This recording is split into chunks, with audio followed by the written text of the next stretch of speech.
Yeah, feel free to pick any color that vibes with you.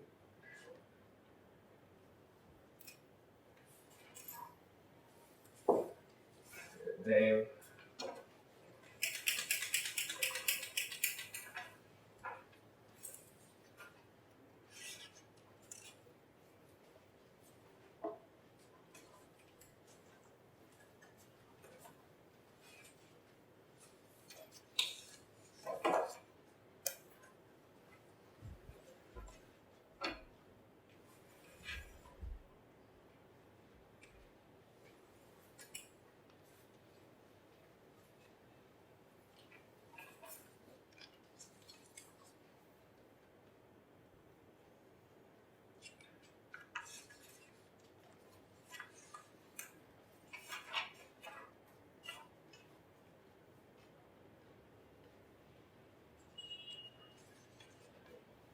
I think写打字给我。那个我的，没有关系，我来查找。你最先写。这个。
Yeah, and you can video screen anyone there, just so we know.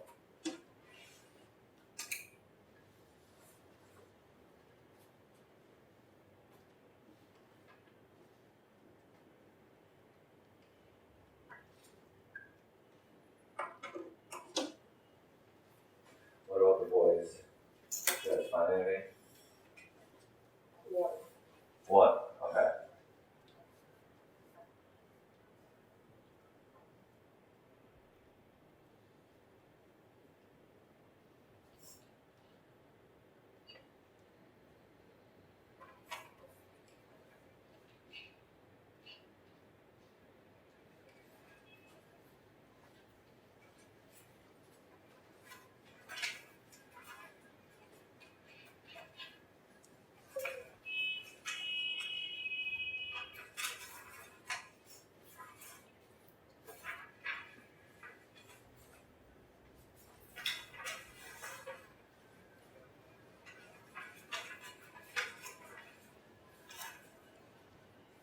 What about you?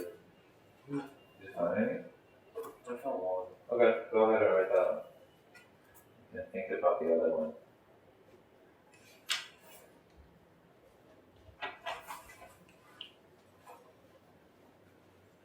Chelsea, could you also find like approximately where those sentences are? No, I got it. Okay, thank you.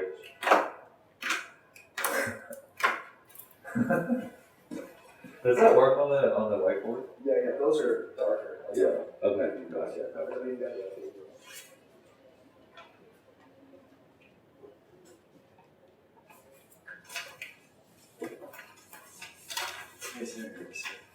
Still no good.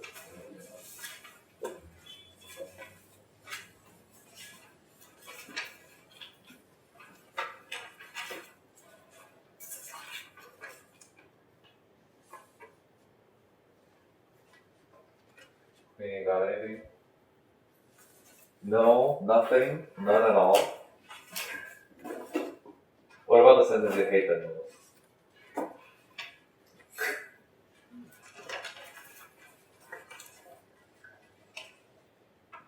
Try use the whiteboard. Okay. Yeah, because space in there.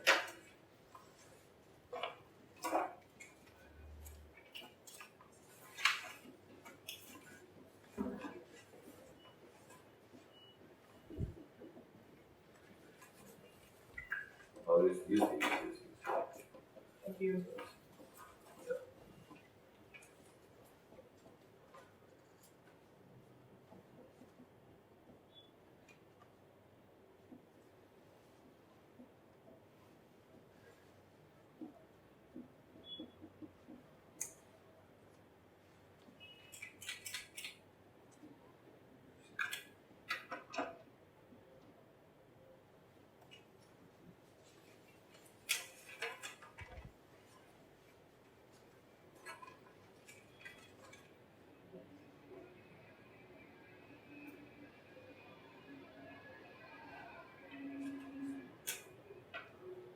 Weeks, dude. Oh. Yes.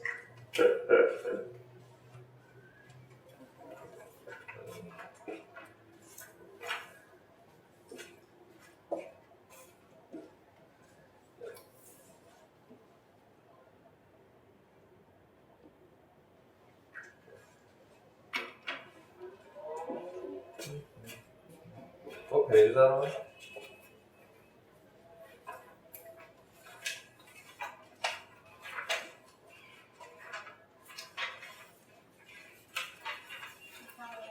Oh, great. Just try to create something like just do page or approximately where cell dot on the top of the page.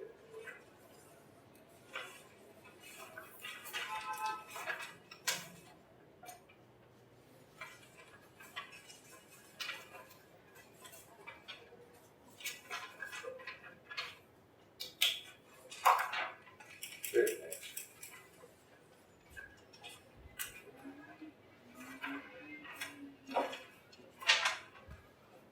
Just worry. Yeah. Okay.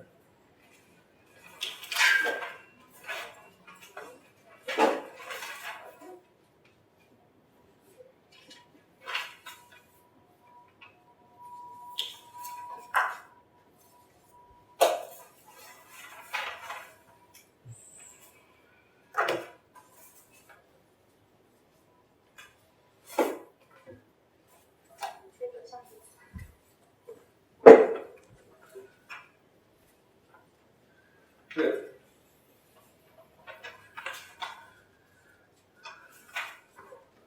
Wait, there's no page numbers. Where is it approximately? Which page? This is only if I'm looking a lot. Under what section? Digimon. So it's, and I see glass of reality.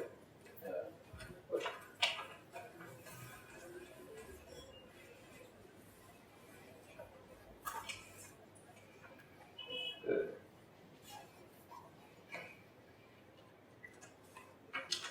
Okay, welcome to week 8 of. Wait, Queenie, how many is that? I found one, but then Is it in? yeah, Which one? the everything matters. Okay, good. Okay. Could you also find another one?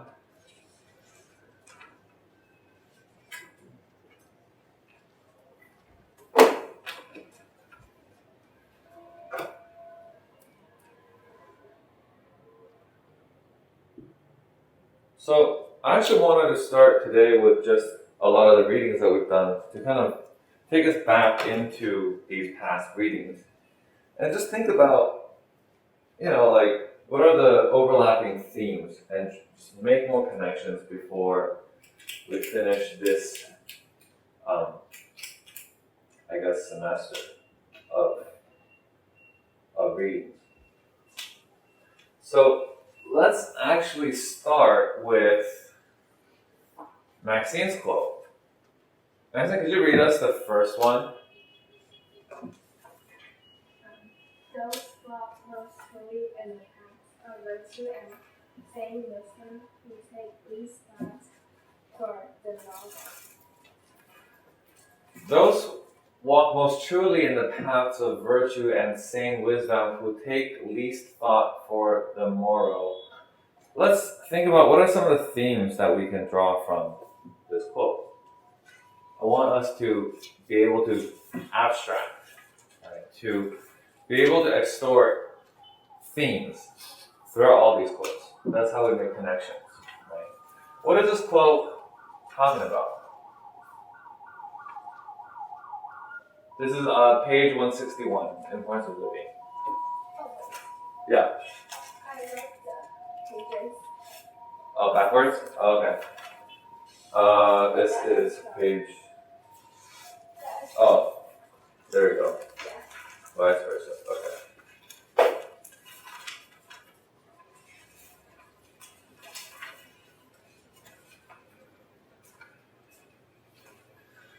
So in Economic Possibilities, page 6.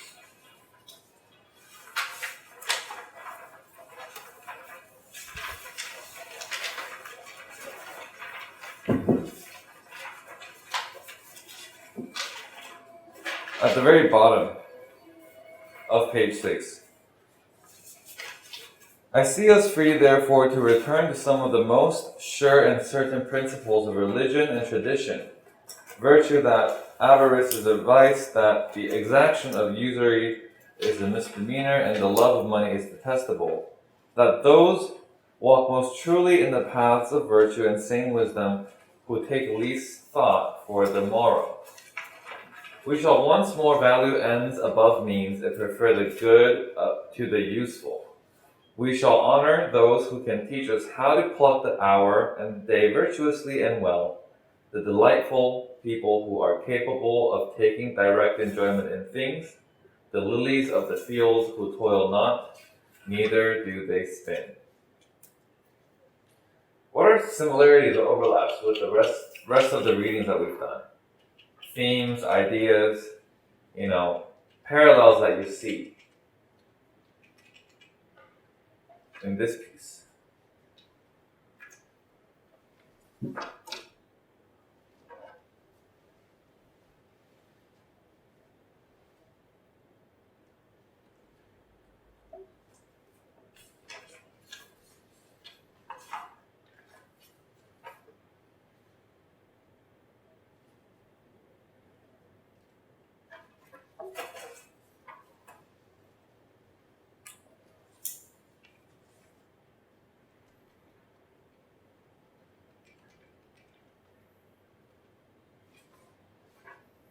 Let's start by actually translating the sentence. Those walk most truly in the paths of virtue and sane wisdom who take the least thought for the morrow. If we were to translate this into easy English, how would you word it? What is it about?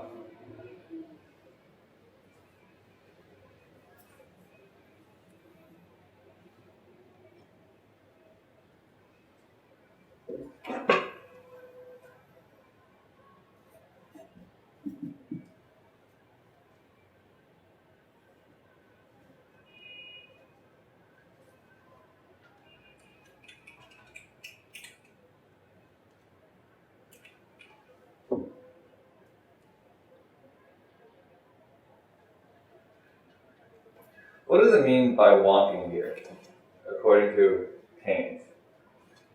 Is it literally walking? What's the metaphor for?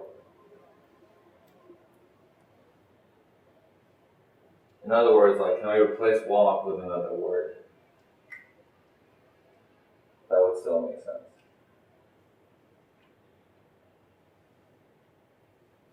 Follow. Huh? Follow. Follow. Okay, what does path mean then? If we take a moment and look at this sentence, there's a motif in walking and in paths, right? Whoa. Gross.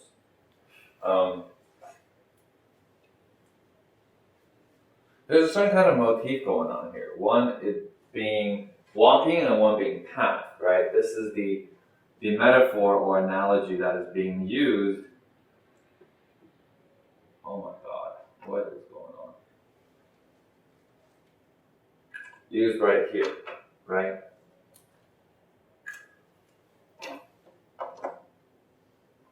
And then he uses walk most truly in the paths of ... virtue and sane wisdom, who take least thought for the morrow. What is it? Why is he using this metaphor analogy for? Like, what is it trying to describe? A way of...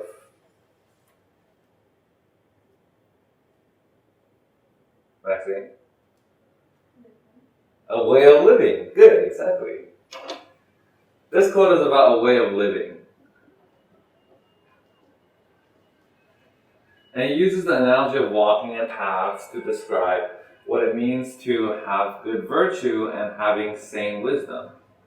Right? Sanity and wisdom.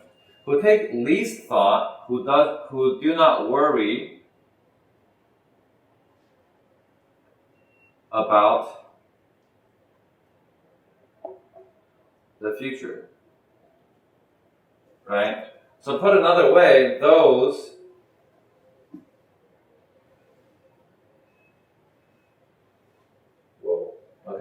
living, right? Like Maxine said, living most truly in the what instead of path.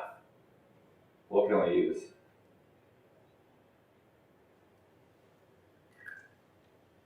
That's like Halloween theme song.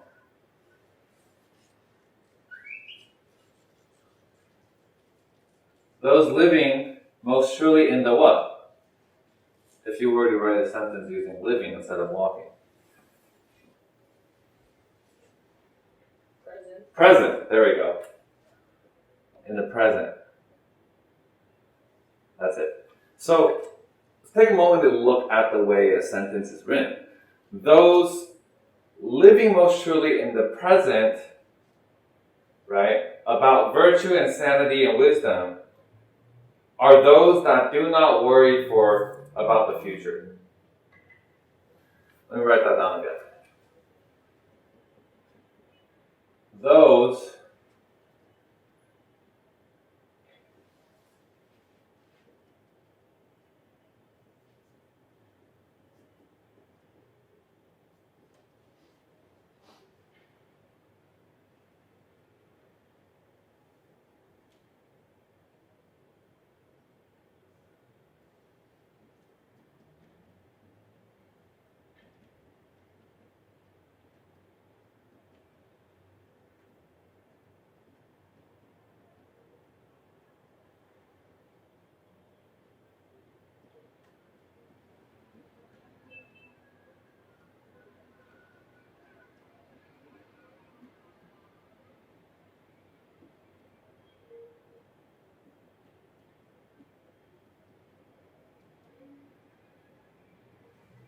Those most truly living in the present, right, with virtue, sanity, and wisdom, are those who do not worry about the future.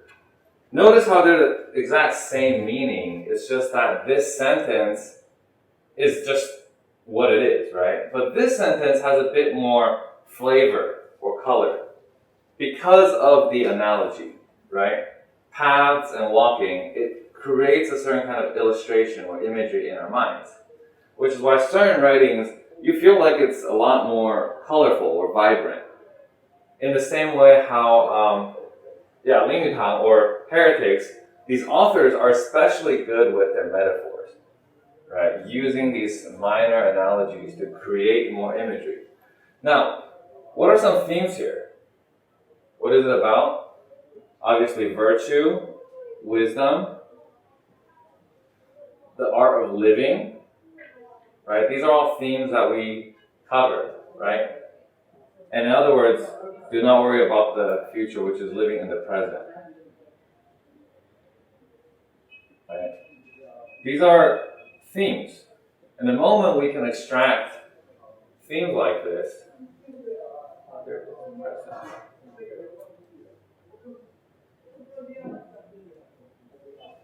we can start connecting.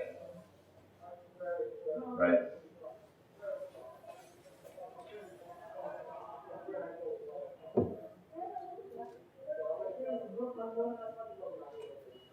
Can you read your quote? How inscrutable is the civilization where men toil and worry their hair gray to get a living and forget to play? Okay, that's on page 148.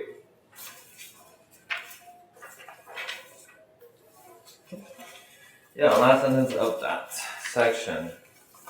Oh, wise humanity, terrible wise humanity of thee I sing. How inscrutable is the civilization where men toil and work and worry their hair gray to get a living and forget to play. What are some of the same themes that we can pull from that previous book into here?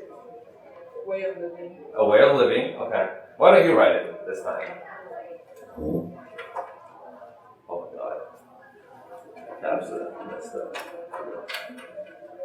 Also a bit more legibly. Way of living.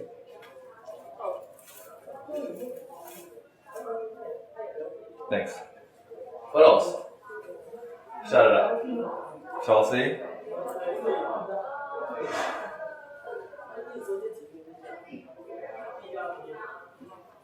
you tell me where's the line first?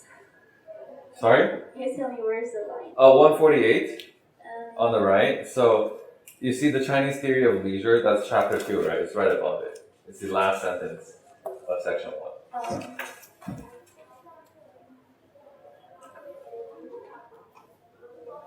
Ken, what do you think? What else is on there?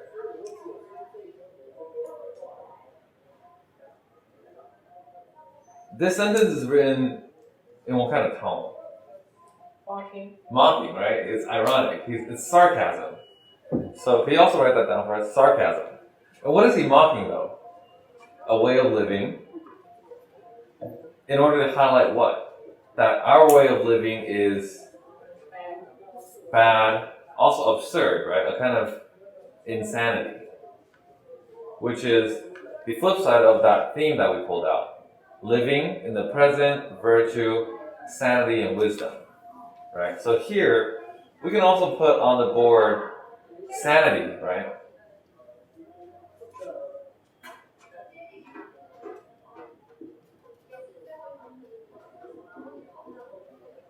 This idea of being insane with our way of life.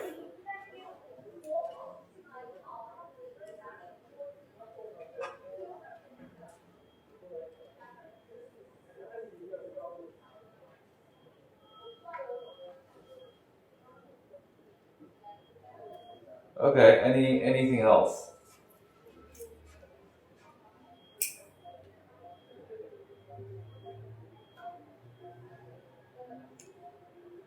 Other themes, overlaps, parallels, connections.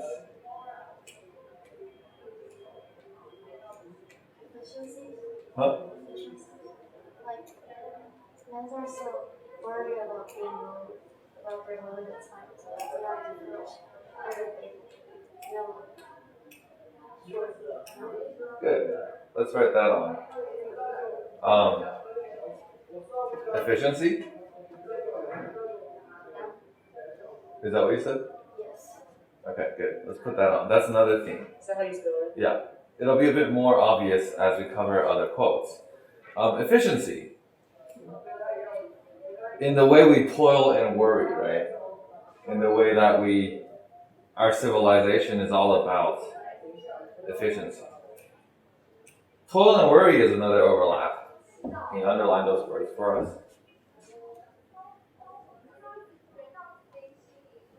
Right? In the way that he shows here, who take the least thought. right? That's the idea of not worrying. Whereas the other case is we worry so much we forget to play. What about play though? What theme does play suggest? Living in the present. Living in the present, good. Put that down.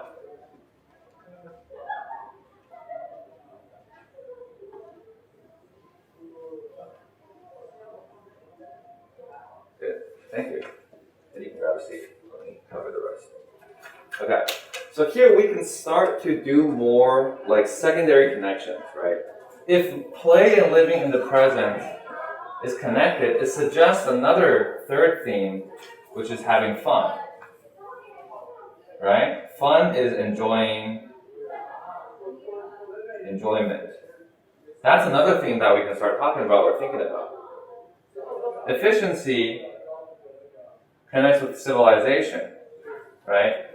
Civilization connects with progress. Now we have more we can talk about. Okay. The other thing we want to know, for example, is where do we get that sarcasm from? Where in the sentence were you able to tell that he was being sarcastic? How inscrutable. Inscrutable. What does inscrutable mean? Stupid. Or is it good? It's actually good. Or is it good? Inscrutable means scrutinize. To scrutinize? Scrutinize means to examine very carefully. To look for flaws.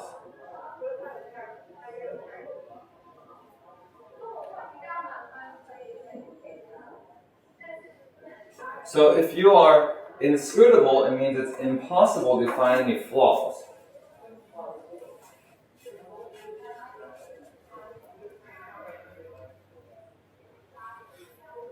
So when it's inscrutable,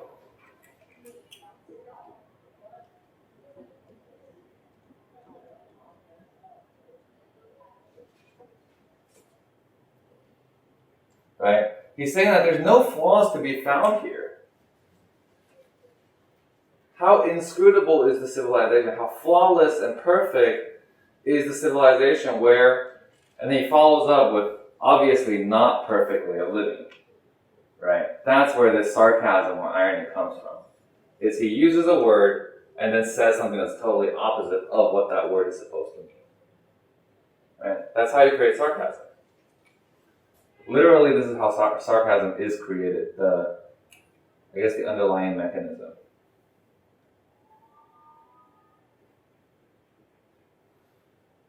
Mechanism of sarcasm. Right.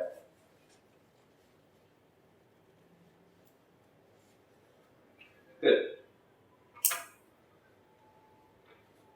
Ian, what about your quote in 4,000 Weeks? Could you read that for us? Okay. God didn't willingly make that sacrifices to take a stand over reservation on what matters most to you. It's under the section Icy Blast of Reality. And then on the next page.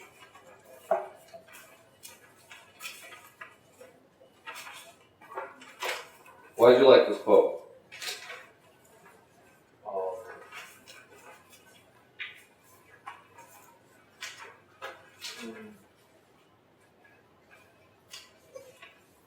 You have to say yes to some stuff, so sometimes you have to sacrifice that shit and no to other stuff. Good. Okay. So an Icy Blast of Reality, it's in, is it the next page? Left side? Yeah, that's Okay, on the left side, which paragraph? the first one towards the bottom. Okay, the third sentence. I see it.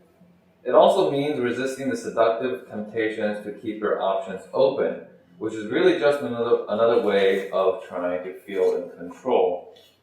Where's the tone? Right? Is that where it is? Oh, and it keeps going.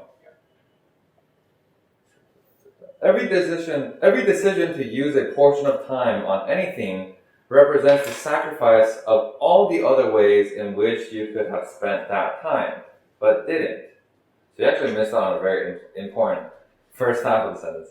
And to willingly make that sacrifice is to take a stand without reservation on what matters most to you. I should probably clarify that I have yet to attain perfection in any of these attitudes. I wrote this book for myself, as much as for anyone else, putting my faith in the words of the author, Richard Bach. You teach best what you most need to learn. Good. What are themes that we can pull from here then? What's this about, fundamentally? Like good decision making. Good decision making. Yeah. Good decision making. What else? Other themes?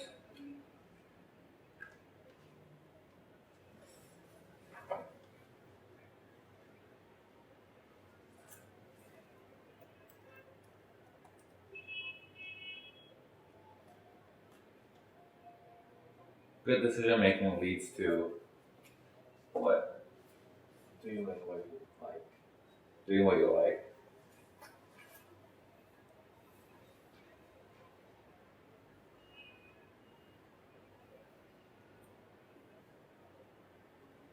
Any other themes that we can identify?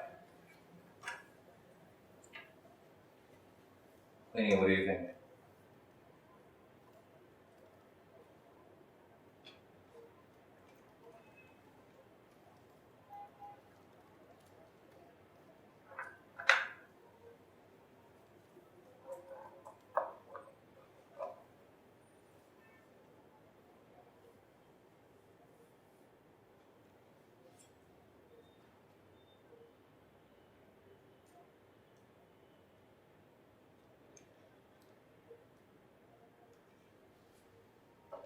What does it mean to make good choices?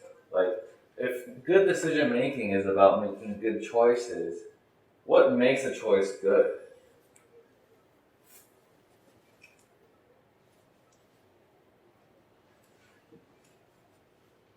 What is it that makes the choice good or bad?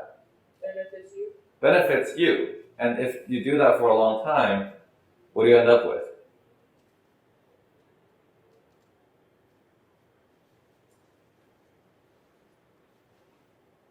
If you make a lot of good choices, which by definition benefits you, over time you end up with what?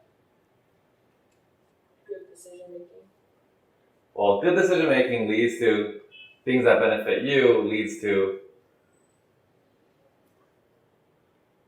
if you keep making good decisions for a while, where do you end up? What do you get from making good decisions?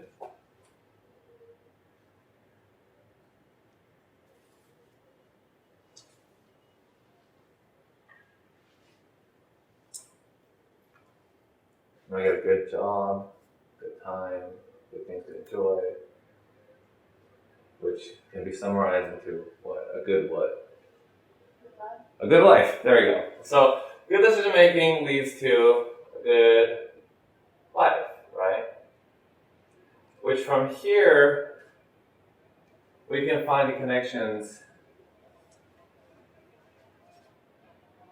right? Those who don't worry too much.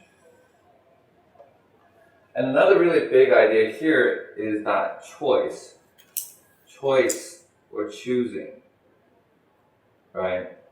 As Ian said, you have to choose what you want and then let go of the rest, right? And that's the first step to having a good life, is good decision making. Those living most truly in the present, those who walk most truly in the paths of virtue and sane wisdom, are those who take the least thought for tomorrow. In other words, right, choosing the path you walk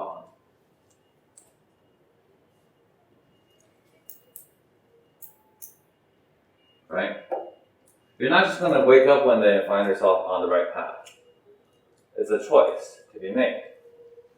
Paths are things to choose, right? You see how I'm working forward and backwards in terms of creating connections, right? We start anywhere, you pull out the themes, right?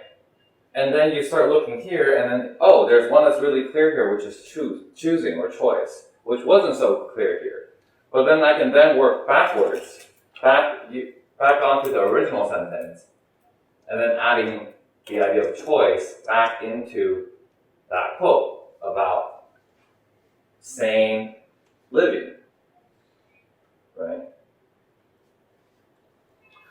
And as you're working, you start to notice, oh, hey, what does it mean to say those who walk most truly? Maybe it's just being yourself.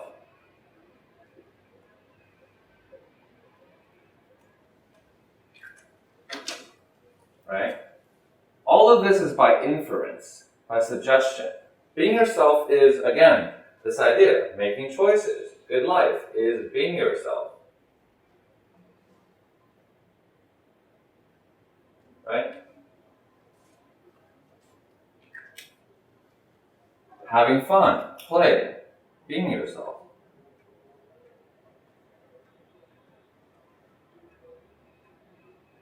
And by extension, toiling and worrying, this is what? Not having fun.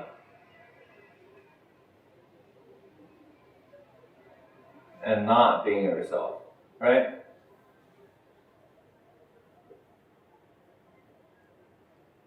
You see how things start to connect as you gain a critical mass of information, right? The more you are able to draw from it, the more you're able to put back in. Okay. Let's try that with Chelsea quote. In Heretics, right? Page 2, paragraph 2, final line.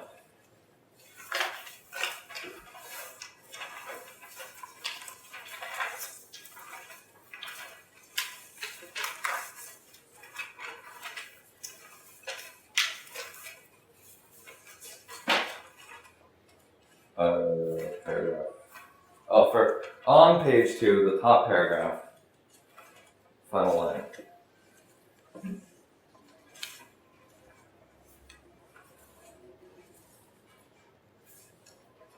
Everything matters except everything. The quote before that, we are more and more to discuss details in art, politics, literature. A man's opinion on tram cards matter. His opinion on Botticelli matters. His opinion on all things does not matter.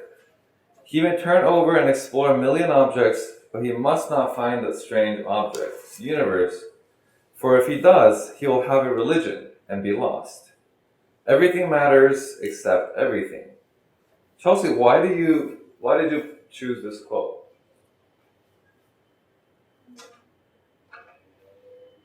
Because I did it choose this quote. Why is it something that you liked, that resonated with you? Because I was touched with the purpose. Like, you gave an example during the class that usually what we are doing in our real life, we don't really think about why we're doing it. Uh-huh. And yeah, then actually that's Okay.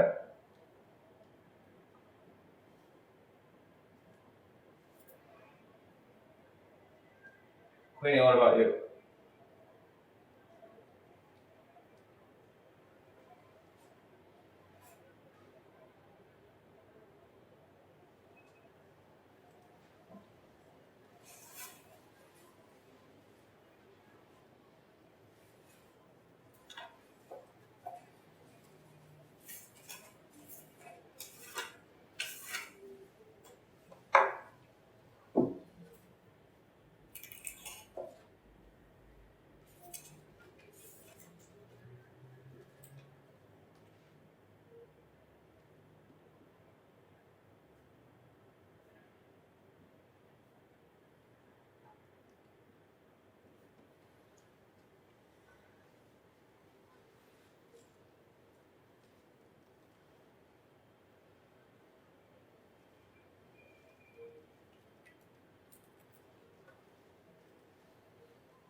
What about the sentence that you wanted to put it on the board?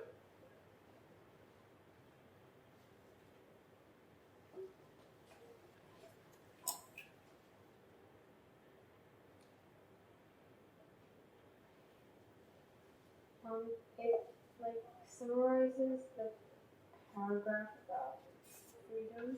About freedom? In what sense?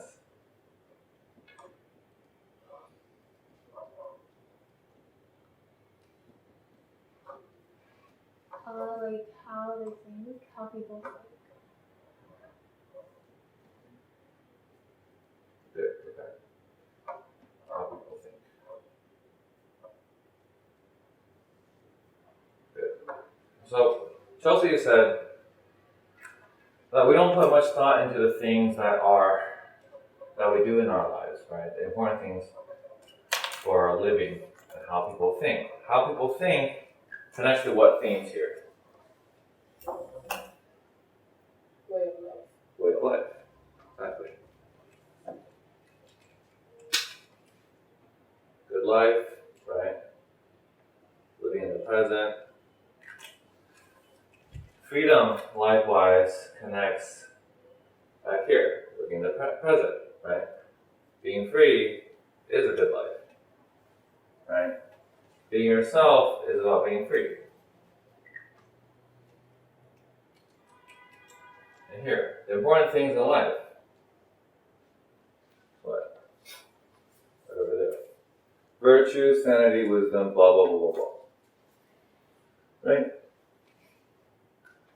There's another thing that we should really talk about here. It's the use of this sentence is very clever. I think I talked about it in class. That these two everythings mean different things. Right? What's the first everything and what's the second everything? First everything are things, everything. Uh-huh. What kind of things though? Obviously. Okay. And second everything are the reasons. How to say it? The purpose behind the Good. So comparing those things like water bottle versus purpose. Okay. What can we say about the two things?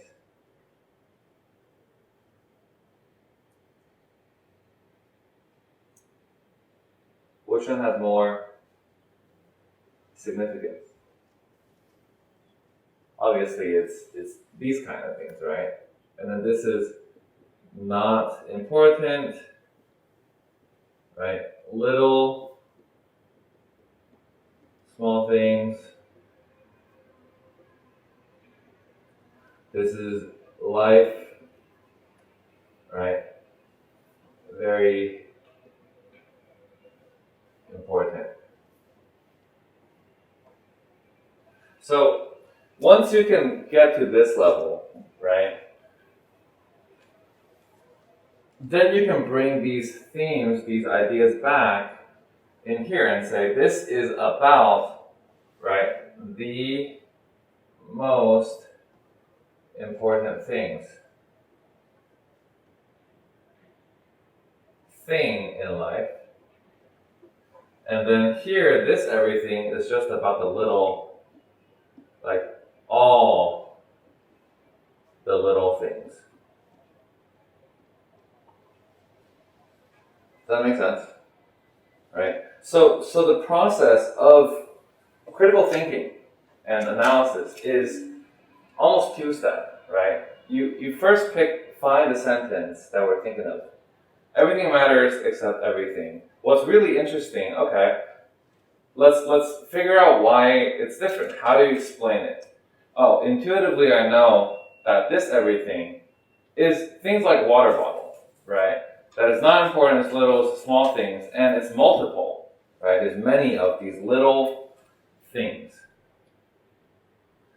And so by nature, the other side, the second everything, like Chelsea said, is about purpose. right? There's only one everything. And that's the step-by-step process. First step is to identify traits of the first thing, traits of the second thing. Second step then is to make that comparison. And third is to bring these comparisons back into explaining what these words mean, right? The thing. Oftentimes we feel like we don't have the word describe things, or we don't know how to describe it. It's just because we haven't gone far enough. Just take an extra step forward, and then draw the deeper, or like the meaning behind what you said here with water bottle on purpose, and then things will become clear.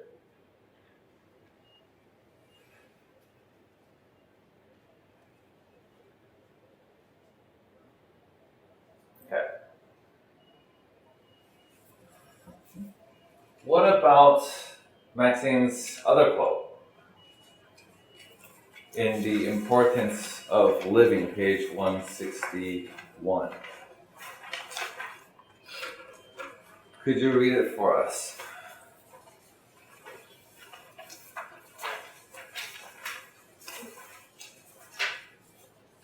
Educated man is one who believes he has not succeeded when he has, but is not for sure he has fallen.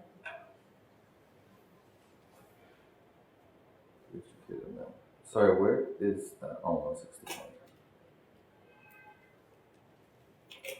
Is that in the first paragraph? Yeah. Oh, okay, I see it. From the Taoist point of view, an educated man is one who believes he has not succeeded when he has, but is not so sure he has failed when he fails. While the mark of the half-educated man is his assumption that his outward success and failures are absolute and real. Great. Why did you choose that quote?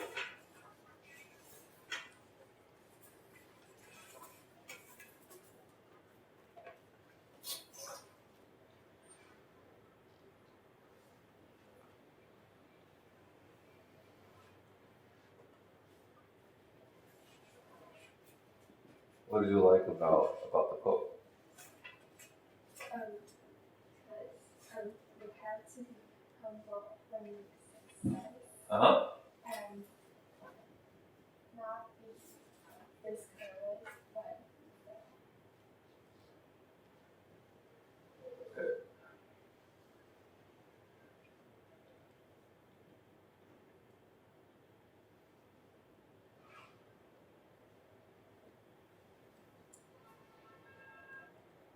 Great.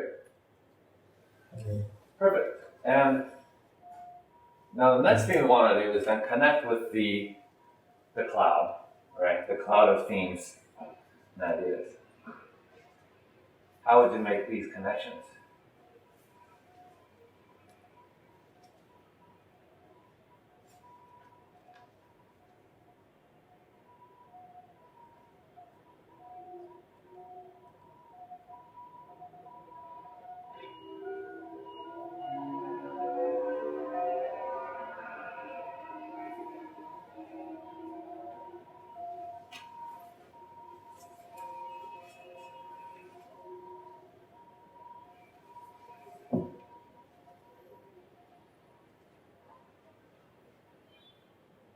Put it another way, let's take one more step. Humble in success and not discouraged in failure is a kind of, I guess, attitude in life, right? It's kind of attitude.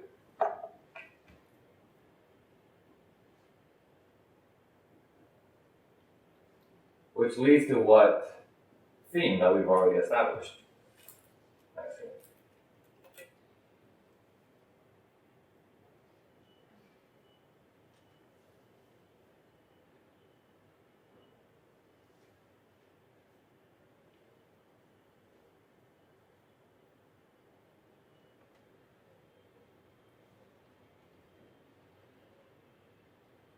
Choose the path you want. Right, exactly. Choosing the path you walk is, in many ways, choosing the attitude in facing life, right? Making the choice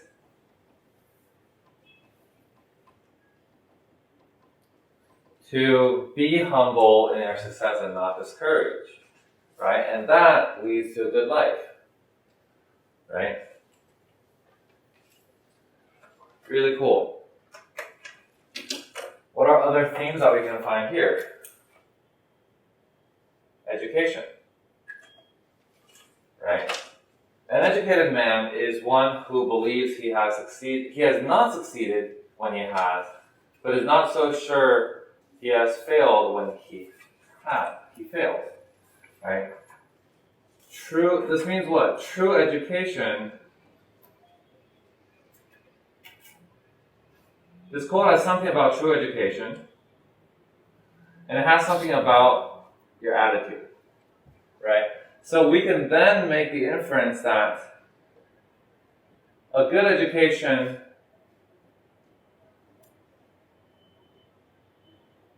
is one that teaches you about what? Getting what you think.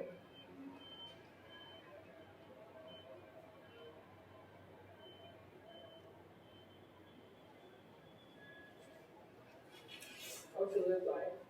How to live life. Teaches you how to live life. Actually, teaches you good characters. What it means to be a good person, which leads to good life, right? In other words, like you said, how to live life.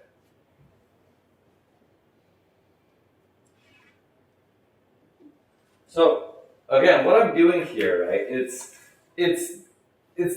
the thinking process where you go step by step by step. You go farther and farther and farther. It feels deeper and deeper. But what you're doing here is you're making connections. And when it comes to reading or writing essays, right? A lot of times what your teachers want to see, what professors in college want to see, is that you're able to think on this level. That you can take from a quote, okay, this is about education, this is about attitude. These two things connected is what? Education leads, a good education is teaching us good attitude, which leads to a good life, right? That's the kind of critical thinking process that's always kind of operating in the background when you're reading. But now we're just doing it on the board. Okay, final one. Cosmic truth was so important that everyone ought to bear independent testimony. This is cool. It's like not quite related to everything we've talked about. Right? So if this is so random, it feels like it's not connected, what do we do?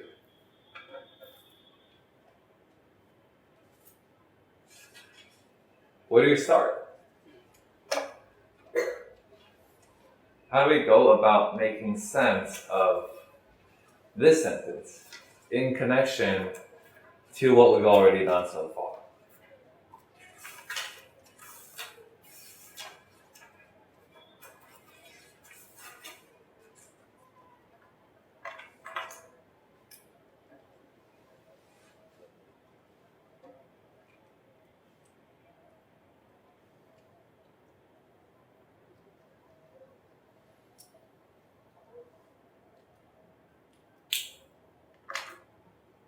Remember how we started?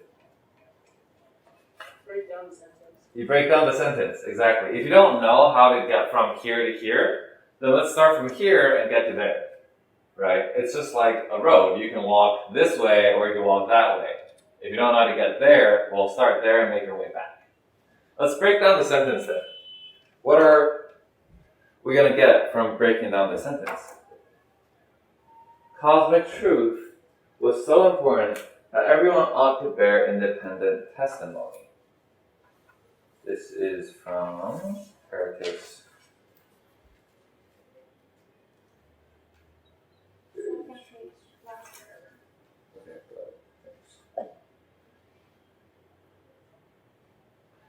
Second page, last paragraph. This was certainly not the idea of those who introduced our freedom. When the old liberals removed the gags from all the heresies, their idea was that religious and philosophical discoveries might thus be made. Their view was that cosmic truth was so important that everyone ought to bear independent testimony. The modern idea is that cosmic truth is so unimportant that it cannot matter what anyone says. The former freed inquiry as men loose a noble hound.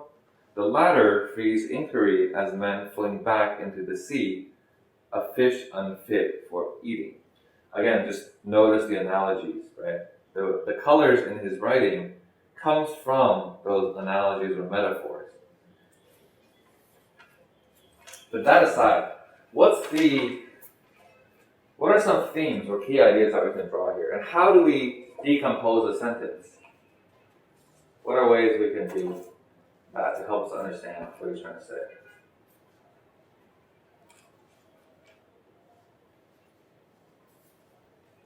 How do we make it more digestible?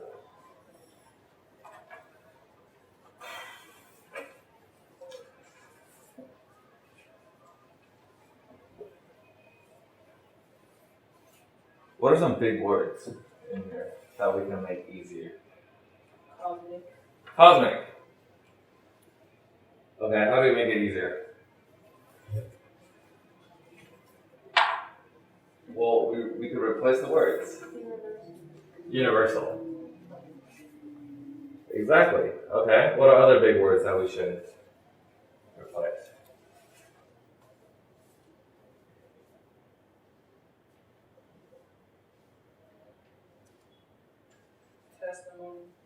Testimony, and by association of independent testimony. What does that even mean? What does testimony mean, though? We hear it all the time, though. What do you hear?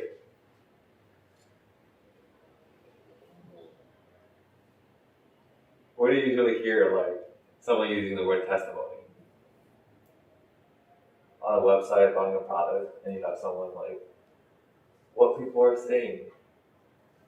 Like testimonials, reviews.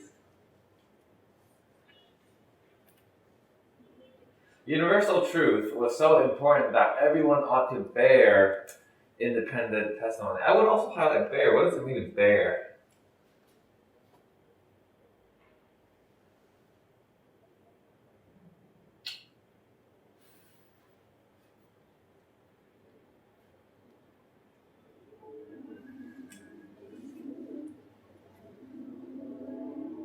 Bear independent testimony.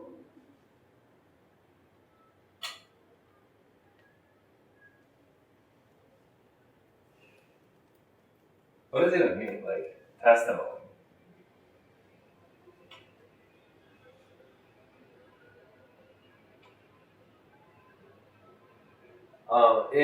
In courtrooms, for example, witnesses are asked to provide a testimony for the case, right? To speak about the truth.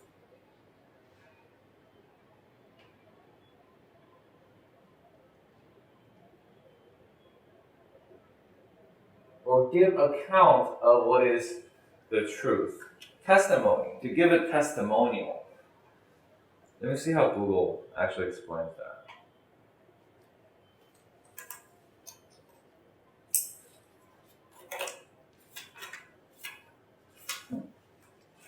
Okay. Testimony is the evidence. Actually, give formal account.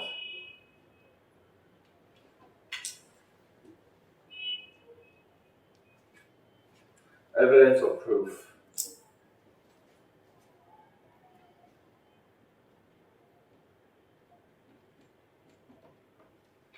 That's what testimony means. Independent means what? How do you explain independent?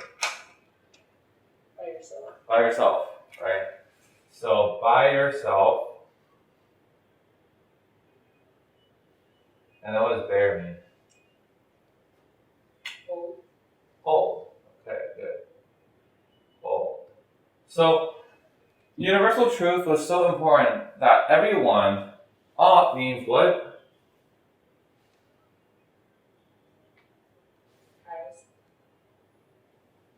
Means should. Should, ought to hold or speak of the truth by yourself. See the truth by yourself. One thing that we can do here now, if it's still not clear, right, is notice the things that come up again. Truth. Truth. Right? So there is clearly a theme about truth that the author is trying to address. The other thing is yourself, a kind of being.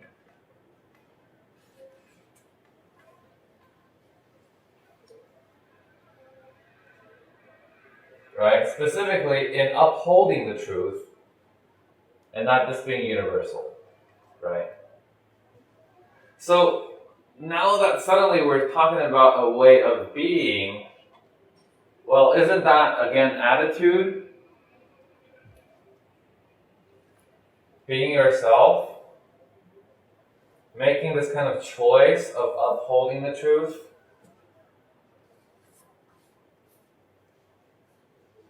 Right? All of this being a form of wisdom or virtue, right? To bear testimony. All of it leading to the good life.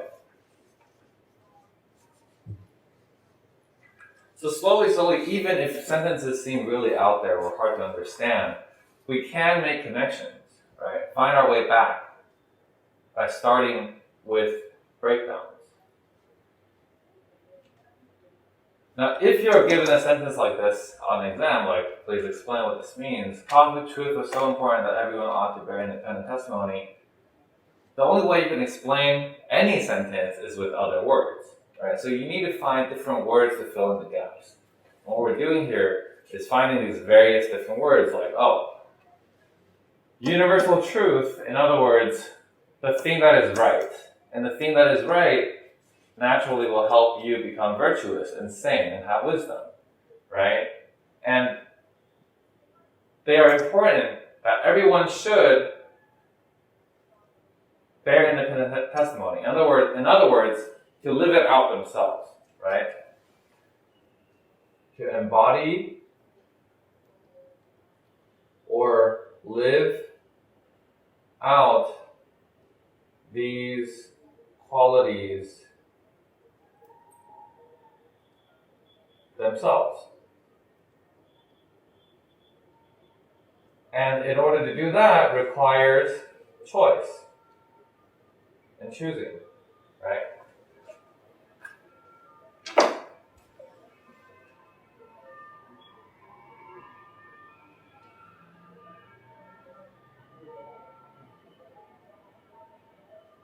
That's fundamentally what critical reading, critical thinking is. It's just making connections, right?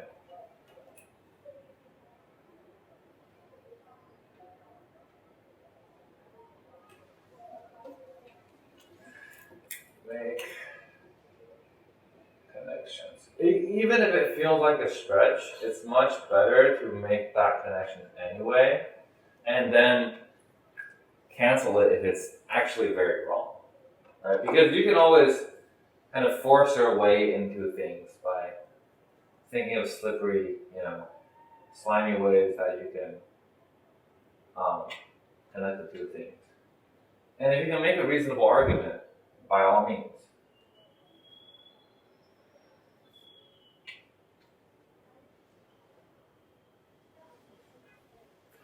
And so what you see here, right, is kind of like a big center idea or like a tree. And then this tree branches off to all these different ideas. It goes on to talk about these different themes, but it all comes back to this core idea. You also notice, right, that there are other kind of offshoots, right, like efficiency versus good life, right? And this creates a really interesting kind of distant cousins. Like for some reason, somehow efficiency and good life is connected, but we haven't really seen a direct approach or a discussion of it. Yet, in your own life, you see this all the time. People almost always use efficiency and imply that being efficient equals having good life. Right? You hear it all the time. Whatever apps, they're like, make this a lot easier, make this smoother, make it faster. It's the implicit claim that efficiency is good, leads to comfortable, good, easier, chill life. This is how you can start thinking about the world, right? Because you carry all these ideas with you, but a lot of times they're just contained in a plastic container by itself, not connected with the world. What you can do is to then address the outside world with what you already carry, right? And vice versa, look at the outside world and assess it with what you have inside.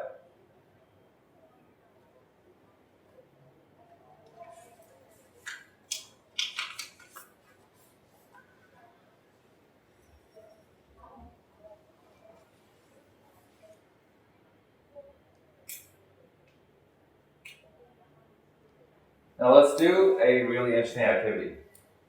This quote. Ian, can you read it for us? Yesterday I was clever, so I wanted to change the world.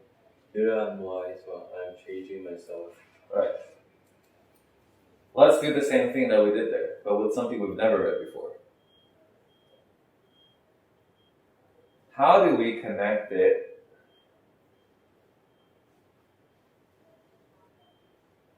to our core themes?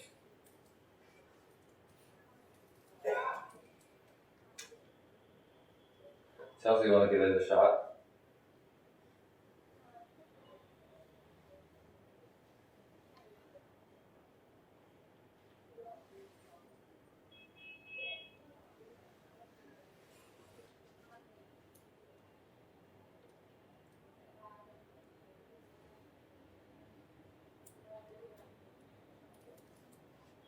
Start chipping away.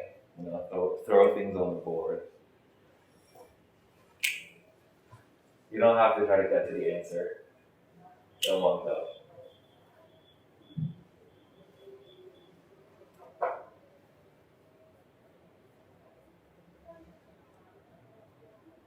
Either we start here by breaking down the sentence, right, like Kanan said, or we start with the big ideas that we already know and throw it on the board and test it against what is here. So you want to pick something to start? Just take good life. Okay, good life. Okay, and how do we make our way back to this sentence then? Good life. Changing. Good, okay. Key word, right? Changing, or change, this idea of change. Okay? What's next? Anything else?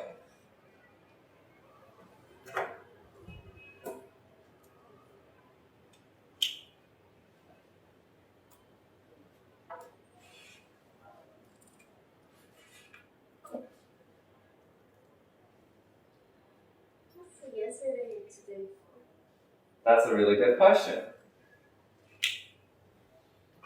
Often these really, quotable sentences have a certain structure or pattern, right? You find a lot of parallel. Yesterday, today. Clever versus wise. right? What's the last comparison? The world and myself. World and myself.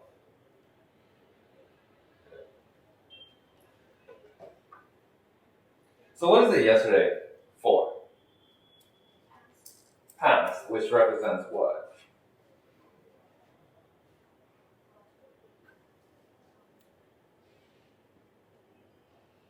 What does the past represent? Here. In terms of, well, who's the only character here? This I, the speaker, Rumi. So how the person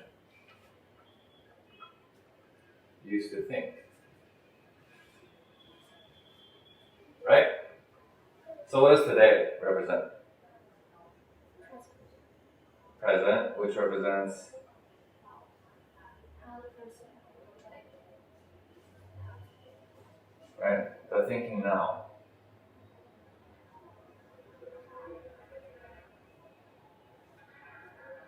Okay. The ultimate goal here is to come up with a sentence that explains the sentence above. It feels a bit circular, but you want to be able to kind of reword it like in other words, a so what sentence. That you want to be able to explain the so what, right? Everything we've done there is kind of explaining so what. What is it about? Okay, so what we were able to get from just looking at yesterday and today is a difference in, is it just time or difference in what other than time?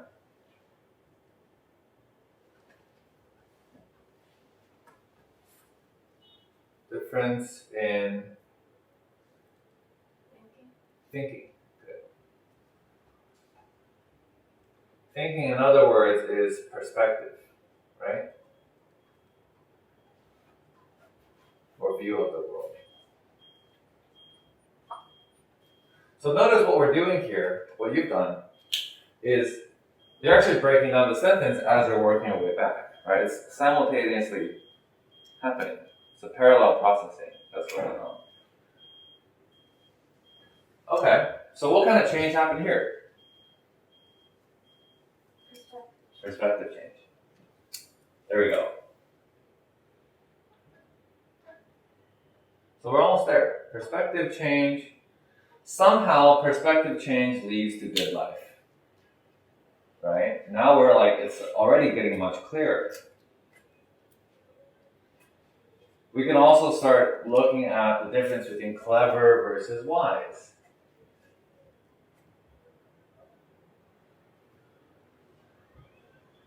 Which one, according to the author, is superior, Maxine? Wise. How are you able to tell?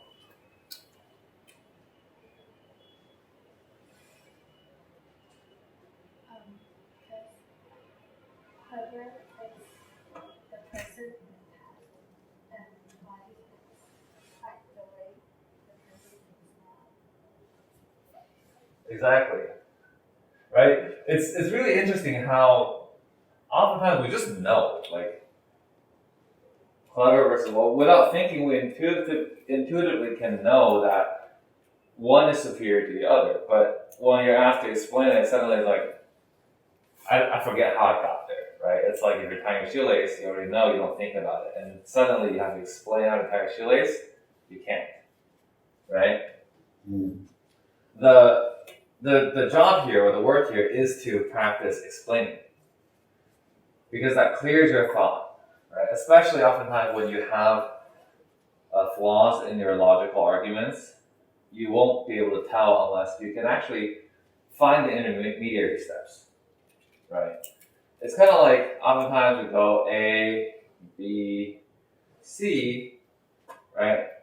A, B, C, D, E. But what if someone asks you, why does it go from A to B?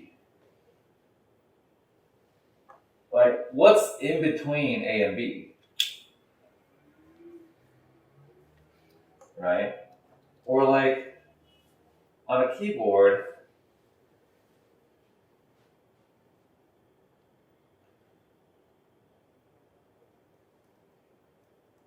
this is a really fat piano. Oh wait, it looks like that. There we go.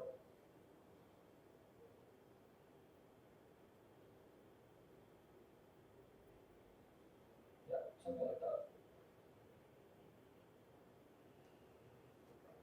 Like, C, D, E, A, B, right? What's the sound here? Like, there's a gap in the sound that's produced, right? The way keyboards are shaped, it's tuned to these intervals. But in Western music, it's actually impossible, or like people don't know that these sounds exist. It's just off key, which is just wrong, right? But in like Middle Eastern music, these are called microtonals.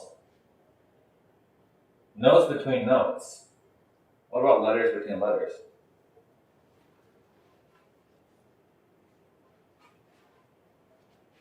Is it possible?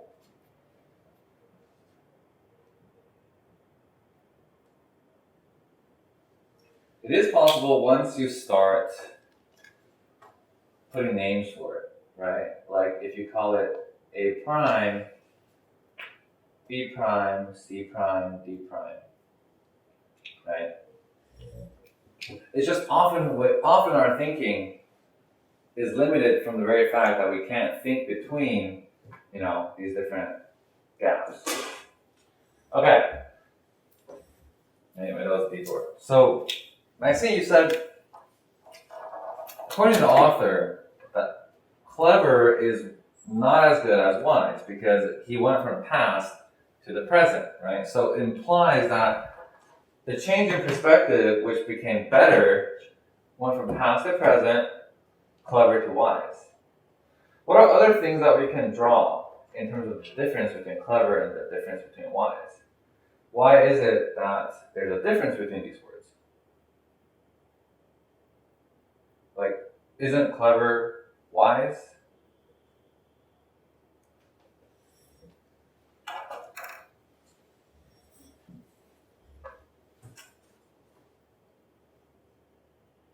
But what's the difference between these two words then?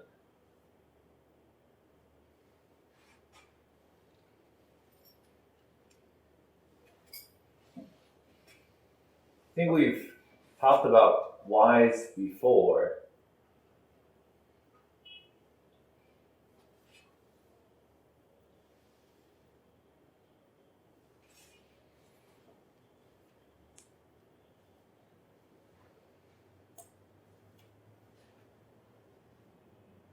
How do we kind of figure out the difference between these things that are so similar, so close to each other?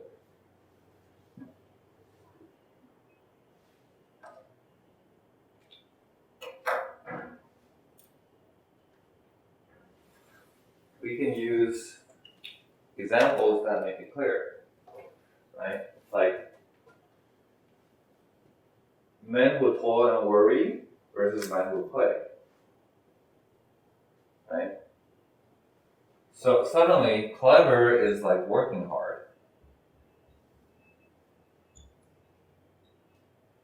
versus having fun, right? In some ways, we can now start to see the difference, right? Or for example, if we use, here those who want.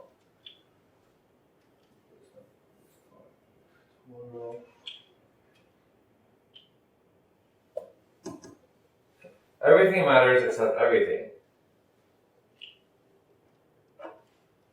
Which one's the clever one? Which one's the wise one? And everything is the wise one. Exactly. Being wise versus being clever. right? You can see how there's a very subtle nuance here, but slowly it becomes easier to explain when you use these various examples.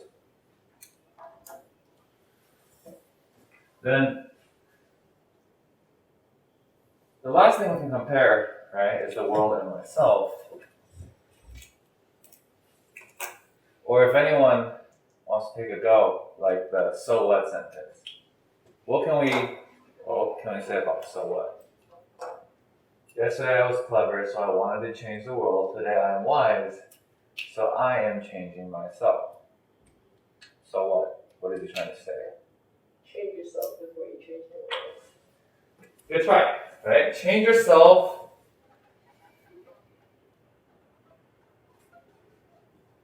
before you change the world.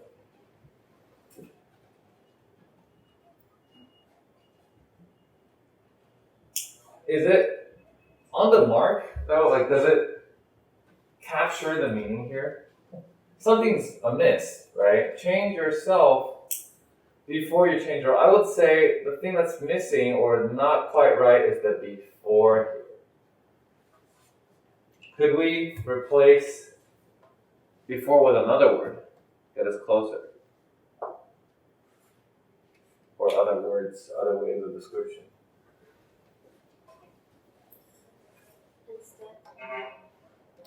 Instead of?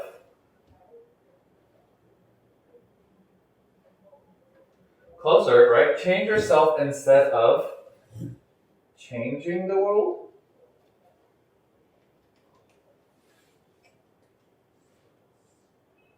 Yeah, that gets kind of close.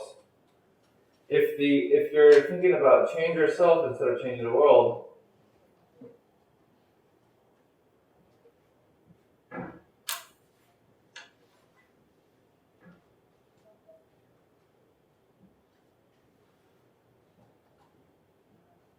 notice how this is kind of like 4K and this is like 1080. Like there's like a loss in resolution, right? Like we've lost a bit of detail going to here.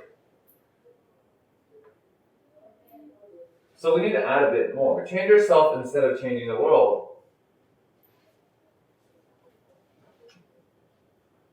So what? So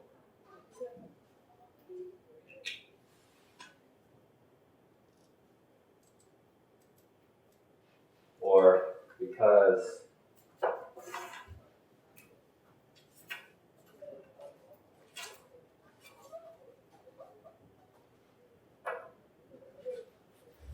right?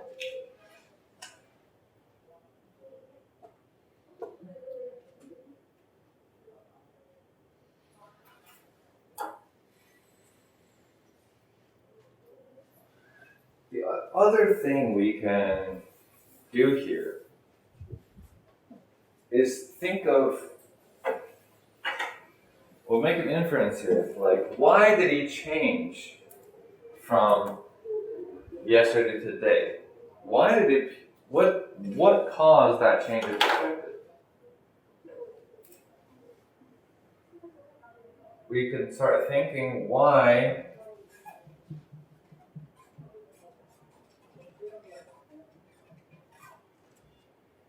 did it change?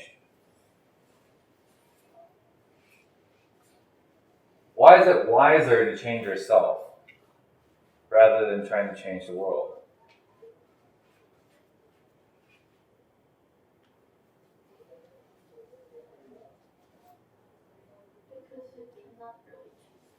Right, because you really cannot, in a way, right? Cannot change the world. Or you can say it's much harder, right? Which means myself is much easier. And that's exactly where we see the difference between wise and clever, right? It's much harder to change the world, much easier to change yourself means less resistance, right? More flow, more achievable.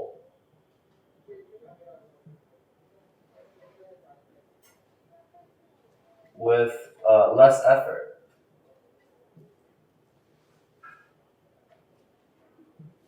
Right? That's what makes wise. And then working hard is clever. So, in other words, working hard versus working smart. Right? That's what we see all the time. You want to work smart, not work hard.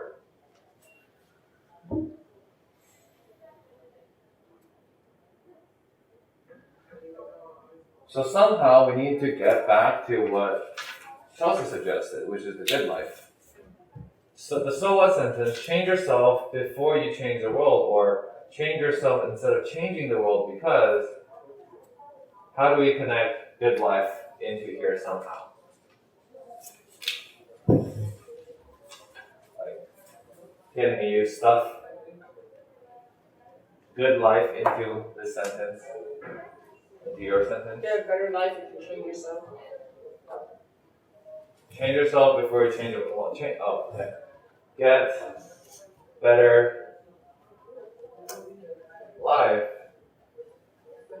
by changing yourself. Perhaps. But it's definitely much closer now, right? Compared to that other one. And the same way Chelsea, like, change yourself instead of changing the world, because right, life is better that way.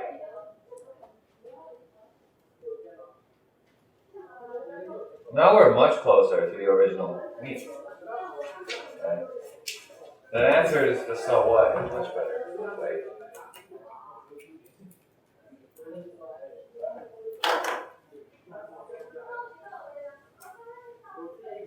But I did want to suggest one thing, which is, if we think about it like this, change yourself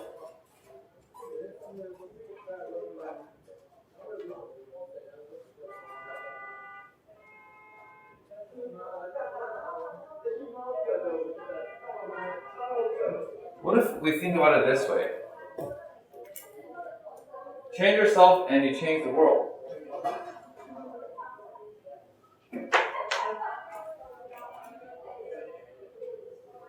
By changing yourself, you're able to change the world.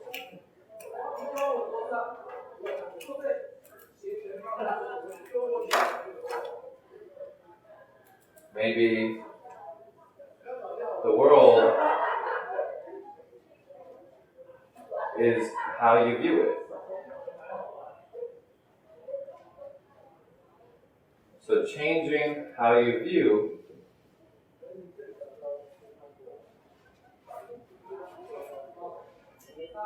right, which is your perspective and philosophy, you're able to change how you view it, which you change the world.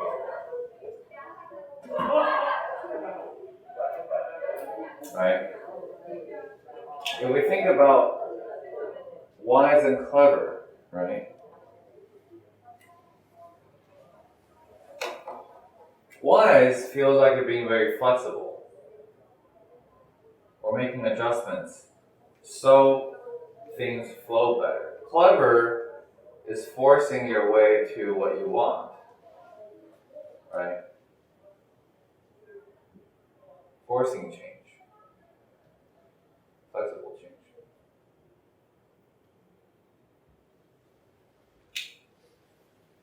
So, in the so what sentence, yesterday I was clever, so I wanted to change the world. Today I am wise, so I am changing myself.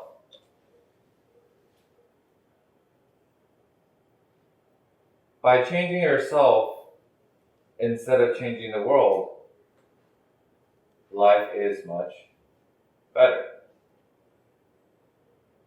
Right?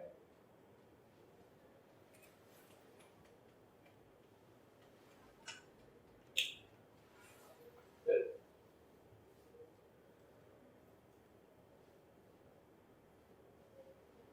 So change yourself instead of changing the world. Life is better that way. Is literally a theme of all that stuff over there, right? Because we built it with good life. We can easily add it here and just think about how it leads to choosing. You can choose to change either the world or choose to change your own view. Yesterday I was clever, today I am wise. It's a certain kind of attitude in life, right?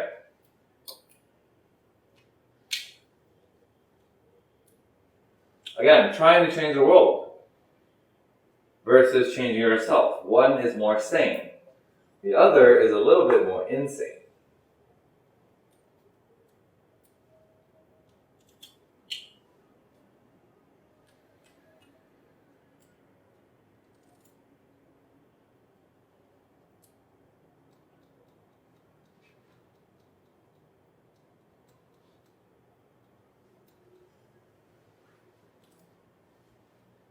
Right?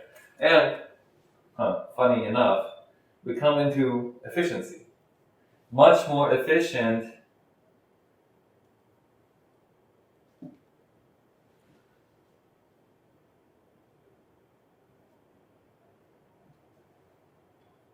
to change yourself.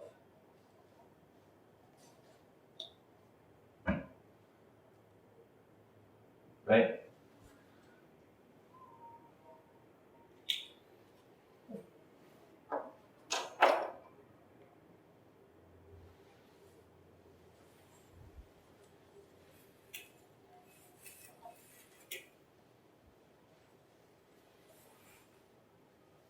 Okay, let's take a break in a different lens, right? Is this viewable?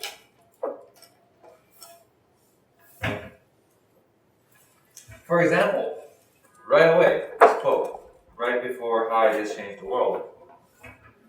The difficulty lies not in the new ideas, but in escaping the old ones. In escaping the old attitudes, right? And the moment we think of attitudes, we're back into that connection, right? About difficult what? Having a good life. So the point is that a good life is not hard to achieve. Well, the obstacle to a good life isn't coming up with new ideas, it's getting rid of the old ones. That's the so what, right? True obstacles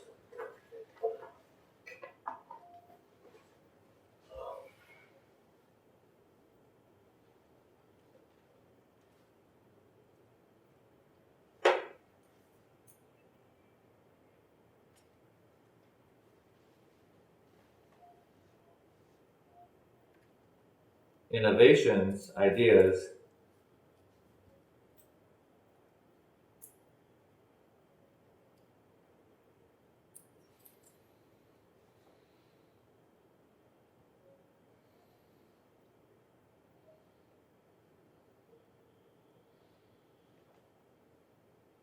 right away.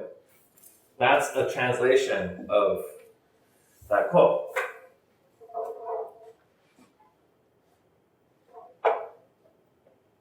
The difficulty lies not in the new ideas, but in escaping from the old ones.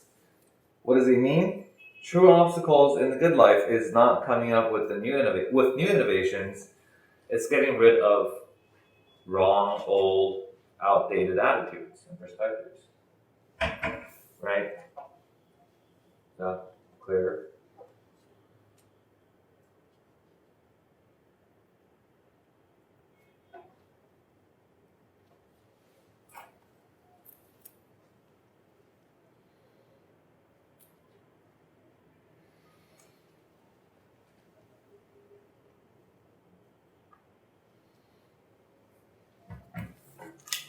Okay.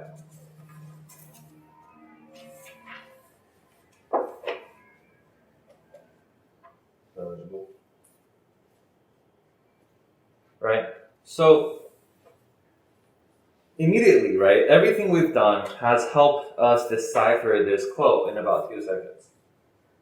Right? And you can do that over time as you get more and more familiar with using the themes that you already know. Right? It's just like a tool. All of these ideas are simply tools that you apply when you need them. Okay. So, chapter 10. How ideas change the world. Right? Literally, this idea of changing the world. Right here. Yesterday, I was clever, so I wanted to change the world. Today, I am wise, so I am changing myself. Right away, we are seeing these overlaps, right? How ideas change the world. Well, what kind of ideas? World-changing ones?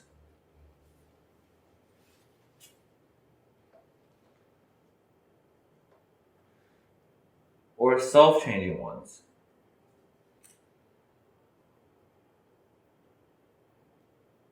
Notice how I'm using the same terminologies here to help us interrogate or ask critically, well, what is he really trying to say? Right?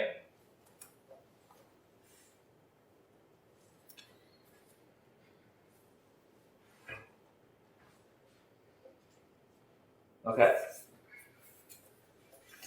So the chapter opens up with an interesting story of beliefs, right? Of how people often end up with these really weird convictions, right? In the late summer of 1954, a brilliant young psychologist was reading the newspaper when his eye fell on a strange headline on the back page. Prophecy from planet Clarion. Call to city. Flee that flood. It'll swamp us on December 21st. Outer space tells suburban night. His interest piqued. The psychologist, whose name was Leon Festinger, read on. Lake City will be destroyed by a flood from the Great Lake just before dawn, December 21st. The message came from a homemaker in a Chicago suburb who had received it, she reported, from superior beings on another planet. These things have been visiting Earth, she says, in what we call flying saucers. It was precisely what Festinger had been waiting for. This was a chance to investigate a simple but thorny question that he had been puzzling over for years. What happens when people experience a severe crisis in their convictions? How would this homemaker respond when no flying saucers came to rescue her? What happens when the Great Flood doesn't materialize? With a little digging, Festinger discovered that the woman, one Dorothy Martin, wasn't the only one convinced that the world was ending on December 21st, 1954. Around a dozen of her followers, all intelligent, upstanding Americans, had quit their jobs, sold their possessions, or left their spouses on the strength of their convictions. Festinger decided to infiltrate the Chicago sect. Right off, he noticed that its members made little effort to persuade other people that the end was near. Salvation was reserved for them, the chosen few. On the morning of December 20th, 1954, Mr. Martin was beamed a new message from above. At the hour of midnight you shall be put into parked cars and taken to a place where ye shall be put aboard a porch. The excited group settled in to wait for the ascendancy to the heavens. Right? What would people do when they experience a severe crisis in their convictions? Maybe they would go through this process. Instead of changing the world, they change themselves. Right? That's how we start to think critically about what's going on here. So he goes on to discuss what happened.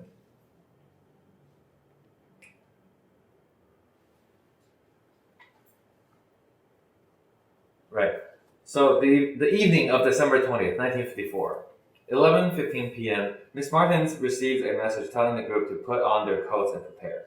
Midnight, nothing happens. 12:05, one of the believers notices another clock in the room reads 11:55 p.m. The group agrees it is not yet midnight. 12:10 a.m., messages from aliens. The flying saucers are delayed. It's really interesting how like aliens also have human problems, right? Human traffic problems, because we import our feelings onto them. 12:15 a.m. The telephone rings several times. Journalists calling to check if the world has ended yet. 2 a.m. One of the younger followers, who expected to be a couple light years away by now, recalls that his mother was planning to call the police if she wasn't home by 2 a.m. The others assume him that his departure is a worthy sacrifice to save the group, and he leaves. You see how like they're creating new explanations, like, oh, not being here is a worthy sacrifice, so he leaves. 4 a.m. One of the believers says, "I've burned every bridge. I've turned my back on the world. I can't afford to doubt. I have to believe." Miss Martin gets another message. God has decided to spare the earth. Together, the small group of believers has spread so much light on this night that the earth is saved.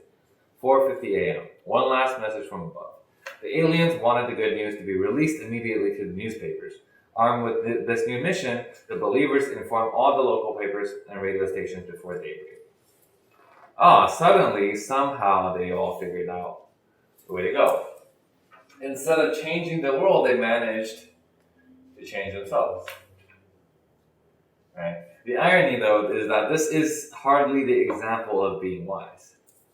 Right? It's just a funny anecdote of how things happen. Vice versa.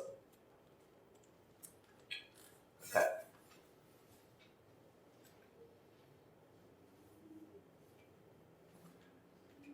Katie, can you read the next part for us? 236. Now the conviction. A man with conviction is a hard man to chain. So opens Leon Festinger's account of these events in When Prophecy Fails, first published in 1956, and the seminal text in social psychology to this day. Tell him you disagree and he turns away. Festinger continues. Show him facts or figures and he questions their sources. Appeal to logic and he fails to see a point. Okay, keep going. It's easy to stop at the story of Mrs. Martin and her believers, but the phenomenon the singer describes is one that none of us is immune to. Cognitive Dissonance. he termed it. When reality clashes with our deepest convictions, we'd rather recalibrate reality than amend our worldview. Not only that, we become even more rigid in our beliefs than before. Right, we'd rather recalibrate. Calibrating is like measuring or recalculating to set a standard, right? Mind you, we tend to be quite flexible when it comes to practical matters. Most of us are willing to accept advice on how to remove a grease stain or chop a cucumber. No, it's when our political, ideological, or religious ideas are at stake that we get the most stubborn. We tend to dig in our heels when someone challenges our opinions about criminal punishment, premarital sex, or global warming. These are ideas to which people tend to get attached, and that makes it difficult to let them go. Doing so affects our sense of identity and position in social groups, in our churches, our families, or circles of friends. One factor that certainly is not involved is stupidity. Researchers at Yale University have shown that educated people are more unshakable in their convictions than anybody. After all, an education gives you tools to defend your opinion. Intelligent people are highly practiced in finding arguments, experts, and studies that underpin their pre-existing beliefs. And the internet has made it easier than ever to be consumers of our own opinions, which another piece of evidence always just a mouse click away. Smart people, concludes the American journalist Urza Klein, don't use their intellect to obtain the correct answer. They use it to obtain what they want to be the answer. See, this is what's really funny, right? Like, that it's the educated people that are instead more stubborn, right?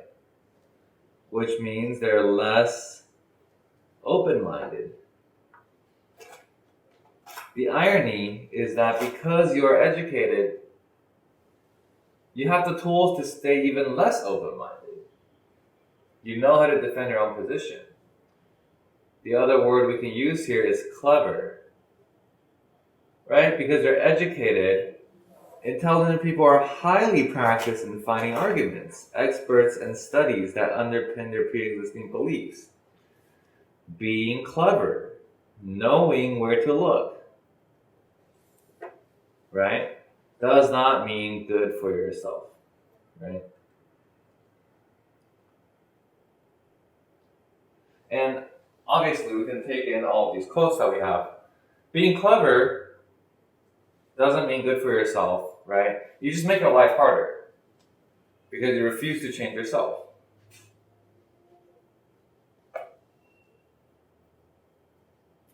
Right? This makes life harder.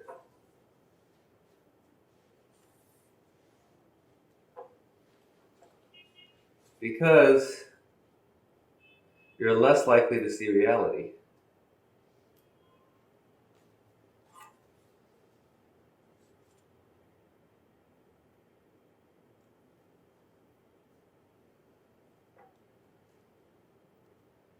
So it's funny, right? Like the more educated we are, the more likely we are to stay closed-minded. But if you're not educated, it's impossible for you to have even a chance to be open-minded. So as you're given the power of education, you also have to become aware of that power. Do you use it to find the correct answer, as in the truth, or do you use it to defend your biases? Right? Truth is another theme that we talked about. Everything matters except everything. Right? Now that's the difference between wisdom versus cleverness.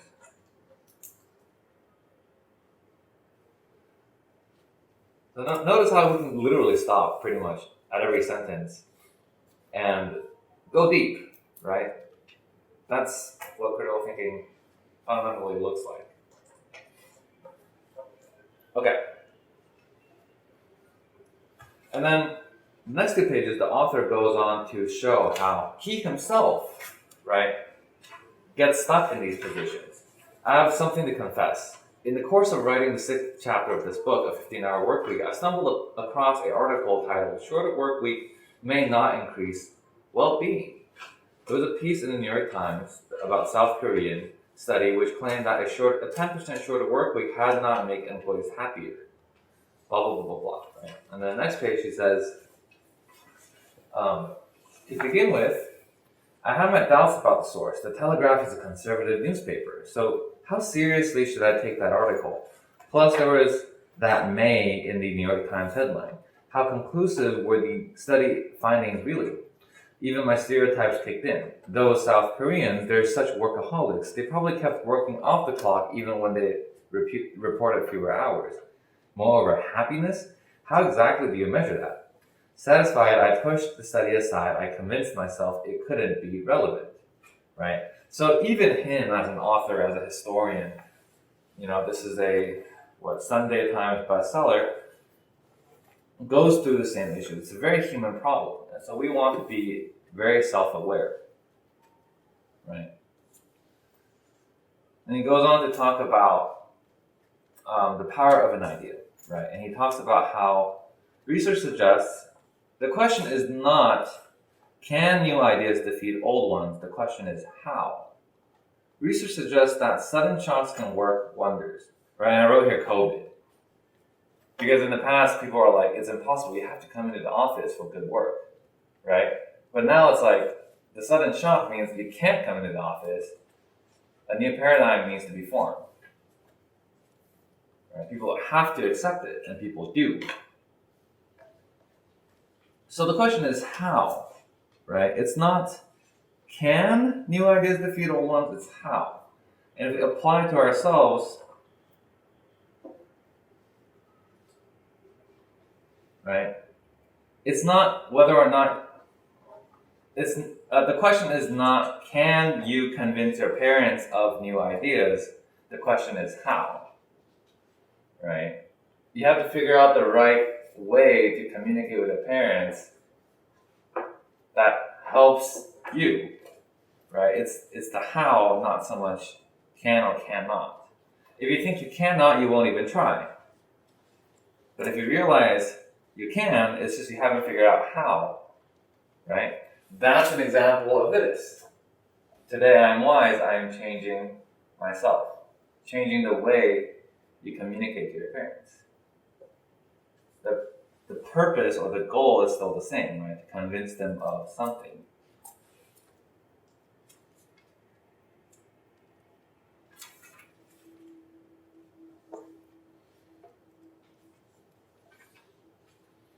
Okay. So let's keep going because we're running short on time.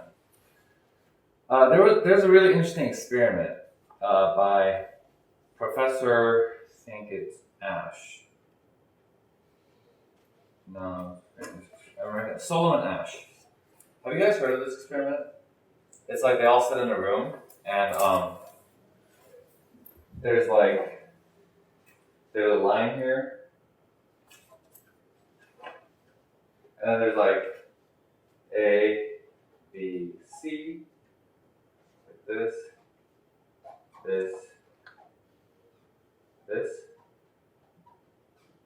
and then people are told to say which line is the same length. Obviously it's B, right? But in the group, there's only one person that doesn't know that he's being, there's only one person that's the real subject. Everybody else is fake. Everybody knows that they're told to give the wrong answer. So like, you have like 5 people here.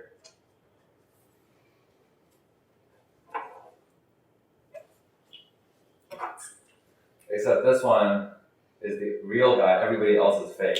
Right? Everybody else has been told to say the wrong answer. They would go A, and this guy would be like, you would think, like, what the heck is going on? And then he would say A. And then he would say A. Even though he like clearly in his expression, the answer is B. Right? It's really interesting when we start thinking about the implications of group conformity. Right? And he goes on to talk about how, in the now famous experiment, he showed test subjects 3 lines on a card and asked them which one was longest. When the other people in the room, all Ash's co-workers, unbeknown to the subject, gave the same answer, the subject did too, even when it was clearly erroneous. It's no different in politics. Political scientists have established that how people vote is determined less by their perceptions about their own lives than by their conceptions of society. We're not particularly interested in what the government can do for us personally. We want to know what it can do for us all. This makes us think, right? Like, what are things that we talk about today that everybody is repeating, and we know it's kind of weird, but I guess we have to say it too. Right? Maybe you have to get the vaccines. Once you get the vaccines, COVID will go away. And then comes Delta. Oh, you need booster shots. And then everybody says you need booster shots. And then comes Omicron. And then we all need booster shots, right? Things keep changing, but somehow we keep going with the change. More importantly, though, is the next part. But Solomon Ash made another discovery. A single opposition voice can make all the difference. When just one other person in the group stuck to the truth, the test subjects were more likely to trust the evidence of their own senses. Let this be an encouragement to all those who feel like a lone voice crying out in the wilderness. Keep on building those castles in the sky. Your time will come. It's only a matter of time, right? Oftentimes we give up too early, that we don't see the change that is actually happening deep inside. What he meant here is that when he had one other person say B, then he would say B. Very consistently. He would say B. He would think these people are morons, right? And then he'd stick with this guy. In other words, this is how Trump became really popular, because he was actually saying a lot of the truth about Washington. Even though he's wrong about a lot of other stuff, he got some stuff right that other people aren't willing to say. Right? For example, China is stealing all the technology, or like a lot of the work. American workers aren't having work because the factories have moved into China. Right? That's true. And when you refuse to believe it, well, now you have, right? You have the B group and then you have the A group, right? Democrats and Republicans. Okay.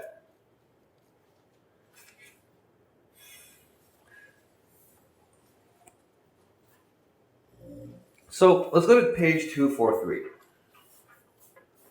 On the bottom of that page, the second half, this last possibility is the most worrying of all. The word crisis, you can see this, crisis comes from ancient Greek and literature means to separate or sieve. A crisis then should be a moment of truth, the juncture at which a fundamental choice is made. But it is almost seems that back in 2008, we were unable to make that choice. Right? A lot of times reading gives you these little nice, what do you call those? Like, random facts. What's that game called about random facts? Jeopardy. Is it Jeopardy? Okay, yeah. Yeah, Jeopardy. Where you have these nice little things that help you think from a different perspective, right? If a crisis is a way to separation, in other words, right, crisis is like a path. We've been going down this road, and suddenly crisis means we have to make a decision. Should we go this way or should we go that way? For example, how should the US respond to, or the world actually, respond to Russian aggression?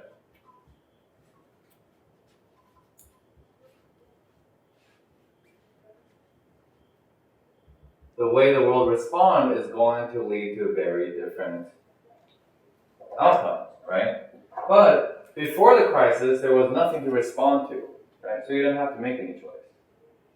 So crisis always means a split, right, in that Greek word. So it's really interesting. We can also do critical thinking on words alone. 就像我们之前讲的嘛 crisis 就是危机嘛 In the same way, we can think openly like this. Okay.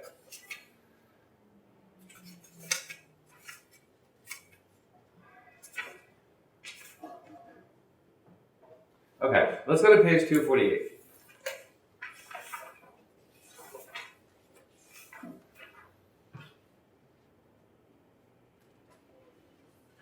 Chelsea, can you read 248 for us? Yeah, some are we. Some argue that these things is hardly a matter of anyone one who you vote for, but we still have a right and a left. Neither side gives to have a very clear plan for the future. In an ironic twist of fate, the Liberalist? brainchild of two men who devoutly believe in the power of ideas has now put a lockdown on the development of new ones. It would seem that we have arrived at the end of history. The liberal democracy as a last stop and the free consumer as a terminus of our species. Thank you, go on. By the time Friedman was named president of the Mount Society in 1970, most of his philosophers and historians had already declined. The debates have become overly technical and economic. In hindsight, Friedman's arrival marked the dawn of an area in which economists became the leading thinkers of the Western world. We are still in that era today. And Queenie, can you read the next paragraph for us? We have a world of managers and technocrats. Let's just concentrate on solving the public safety. Let's just focus on making a change. Political decisions are continually presented as the matter of exigency, which is emergency need. As neutral and objective events, as they were ignorable to listen. Keynes. Keynes observed this tendency emerging even in his own day. Practical men who believe themselves to be quite exempt from any intellectual influences, he wrote, are usually the slaves of some defunct minds. Right. So we've seen this in G.K. Chesterton, right? This we inhabit a world of managers and technocrats. Let's just concentrate on solving the problems, well, of the world. This is the idea that everything matters.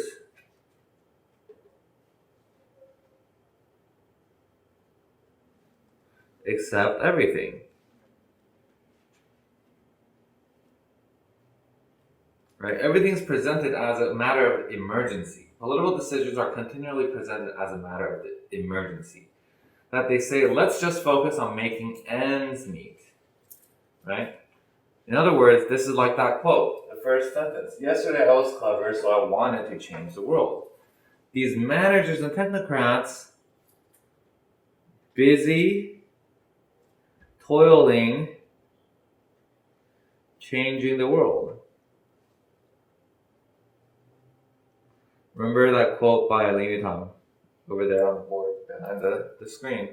It's about toiling, right? That they forget to play. These are the clever people. Right? Suddenly we're making these connections again. Practical men who believe themselves to be quite exempt from any intellectual influence, he wrote, are usually the slaves of some defunct economist. Practical men are like those that hold down the lamp, right? Because they wanted metal.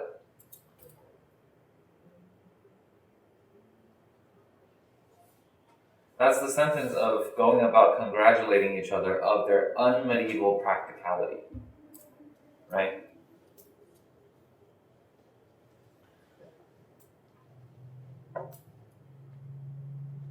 Naturally, this is the next paragraph. Naturally, we should still take pride in the liberty that generations before us fought for and won. But the question is, what is the value of free speech when we no longer have anything worthwhile to say? What's the point of freedom of association when we no longer feel any sense of affiliation? What purpose does freedom of religion serve when we no longer believe in anything? Doesn't that sound just like G.K. Chesterton?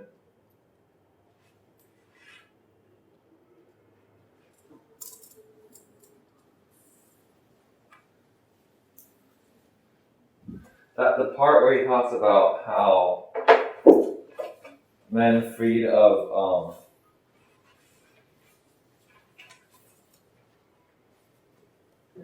right over here.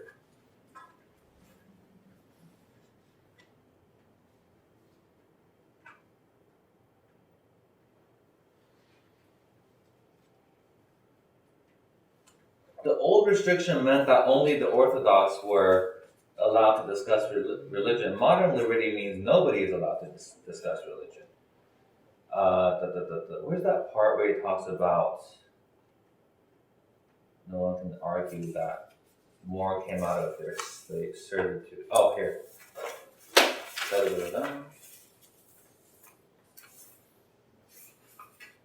Top right of, I think, third page. Whether bondage be better than freedom may be discussed, but that their bondage came to more than our freedom, it will be difficult for anyone to deny. Right? The idea that there is a loss of a central belief, right?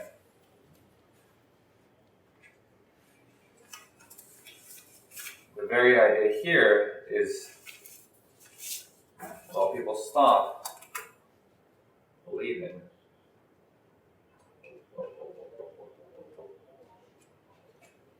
Right? No philosophy, right? Or central belief. Hence, what is the value of free speech when we no longer have anything worthwhile to say? Right? And when we know G.K. Chesterton, we know Lin Yutang. Right? They all communicate with each other in these ways. Very similar. Okay, let's keep going. Next thing, can you read the next part for us? On the one hand. The world is still getting richer, safer, and healthier. Every day, more and more people are arriving in That's a huge trend. On the other hand, it's high time that we, the inhabitants of the land of plenty, stay at a new utopia. Let's replace this thought. Progress is the realization of utopias. Oscar Wilde wrote many years ago.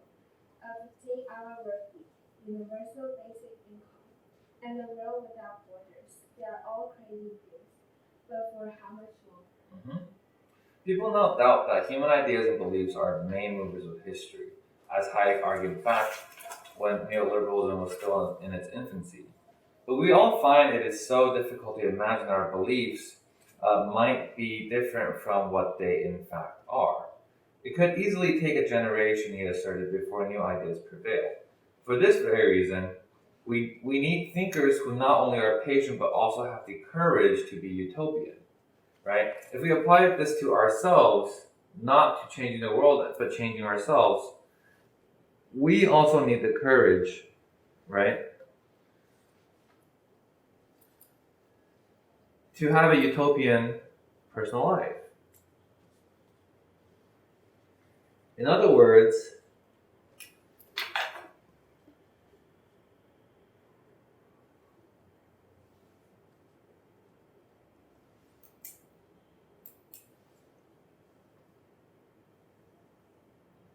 living your best life requires courage, right?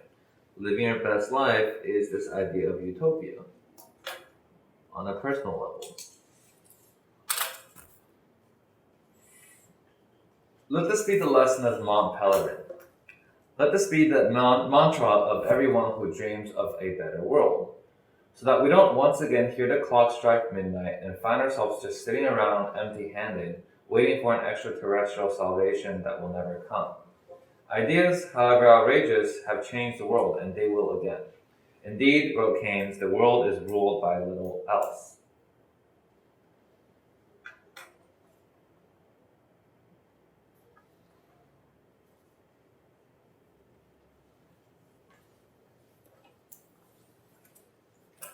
Next page. Notice, utopia is on the horizon. I move 2 steps closer, it moves 2 steps farther away. I walk another 10 steps and the horizon runs 10 steps further away. As much as I may walk, I'll never reach it. So what's the point of utopia? The point is this, to keep walking. Right? Maxine's quote is also about walking in the path. Right? The same way that these things have similar analogies about the path, right? And if we already worked on the previous one over here,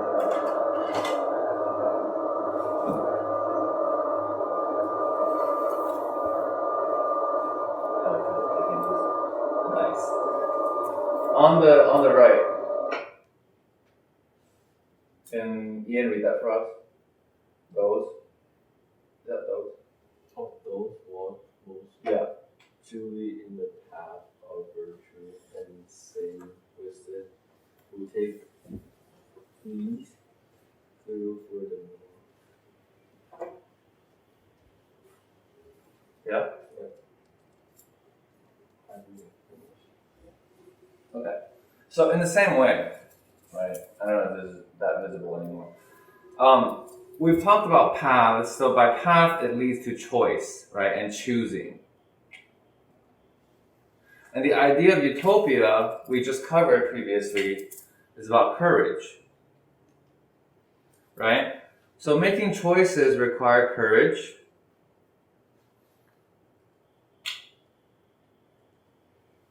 Right?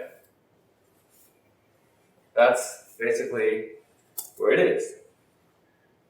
You need the courage to make the right choice for a good life.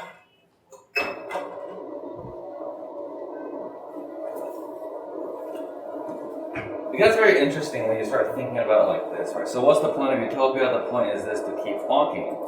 Keep walking to a place you'll never reach. Well, it requires courage too, right? It's an endless process. Okay. Epilogue. Probably won't have time to cover this, but the point of the epilogue.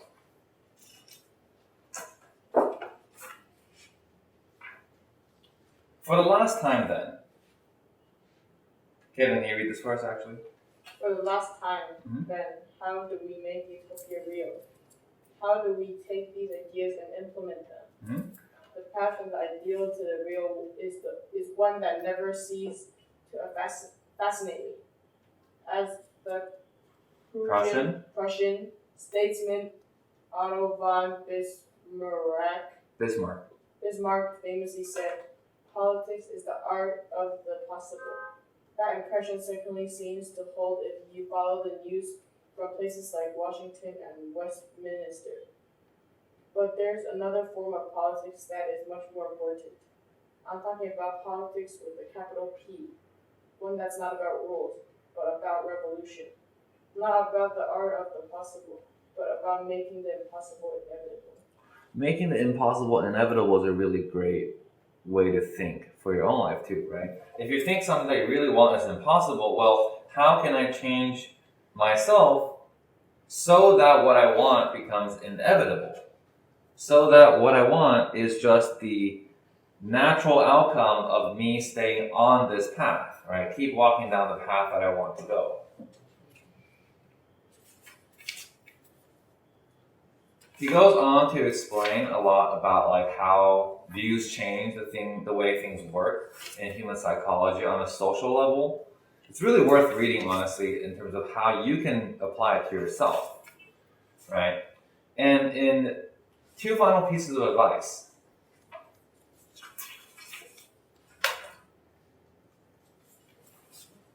Right here on page 262. It took a while before I realized that my so-called lack of realism had little to do with the actual flaws in my reasoning.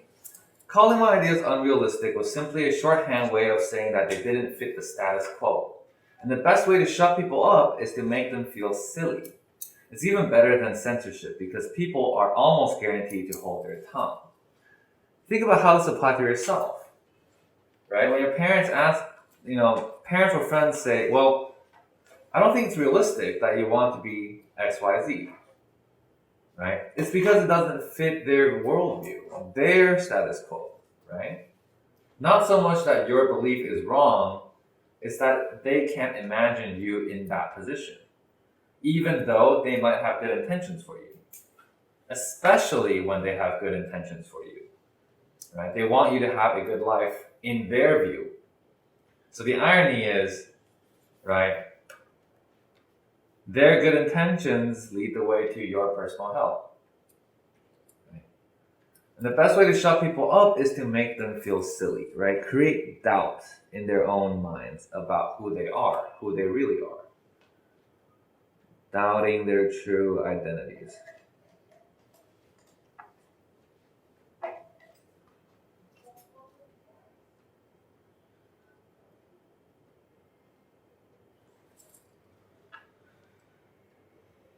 It's really interesting that this is a book about society, but we can actually make these connections to personal beliefs, right? A personal change. Because it's equally true.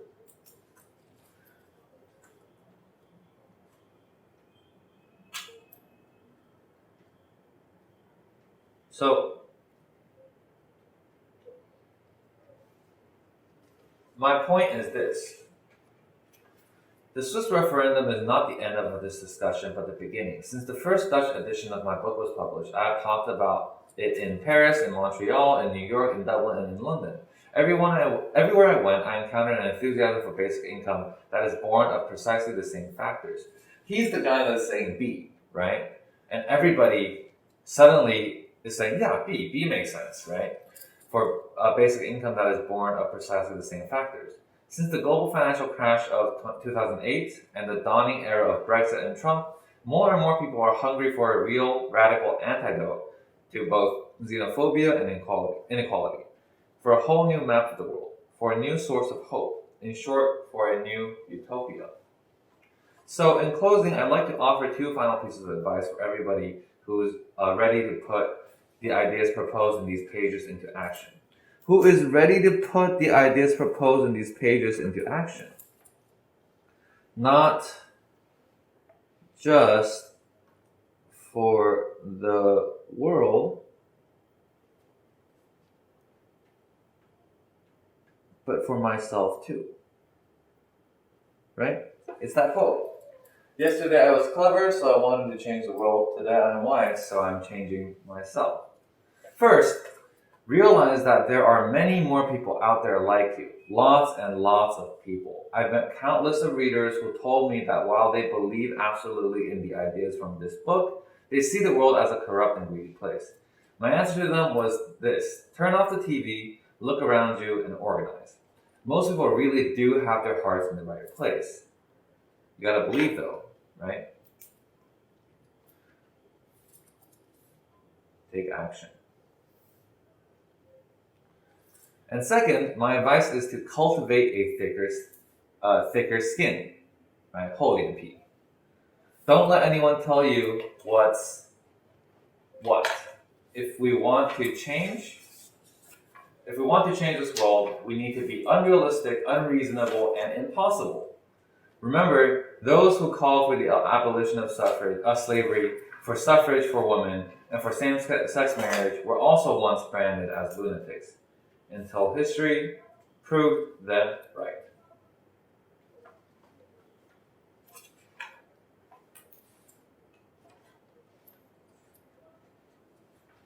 Everything Ling Yutang is saying here, right? Being sensible more than being rational. It's much more important for you to have a sense of the impossible. That's how you change.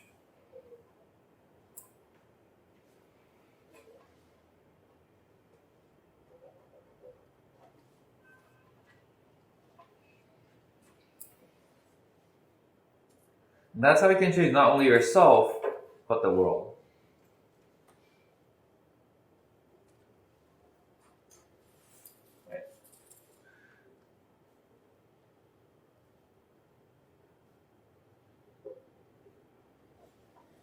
And the irony is you can do so by changing yourself.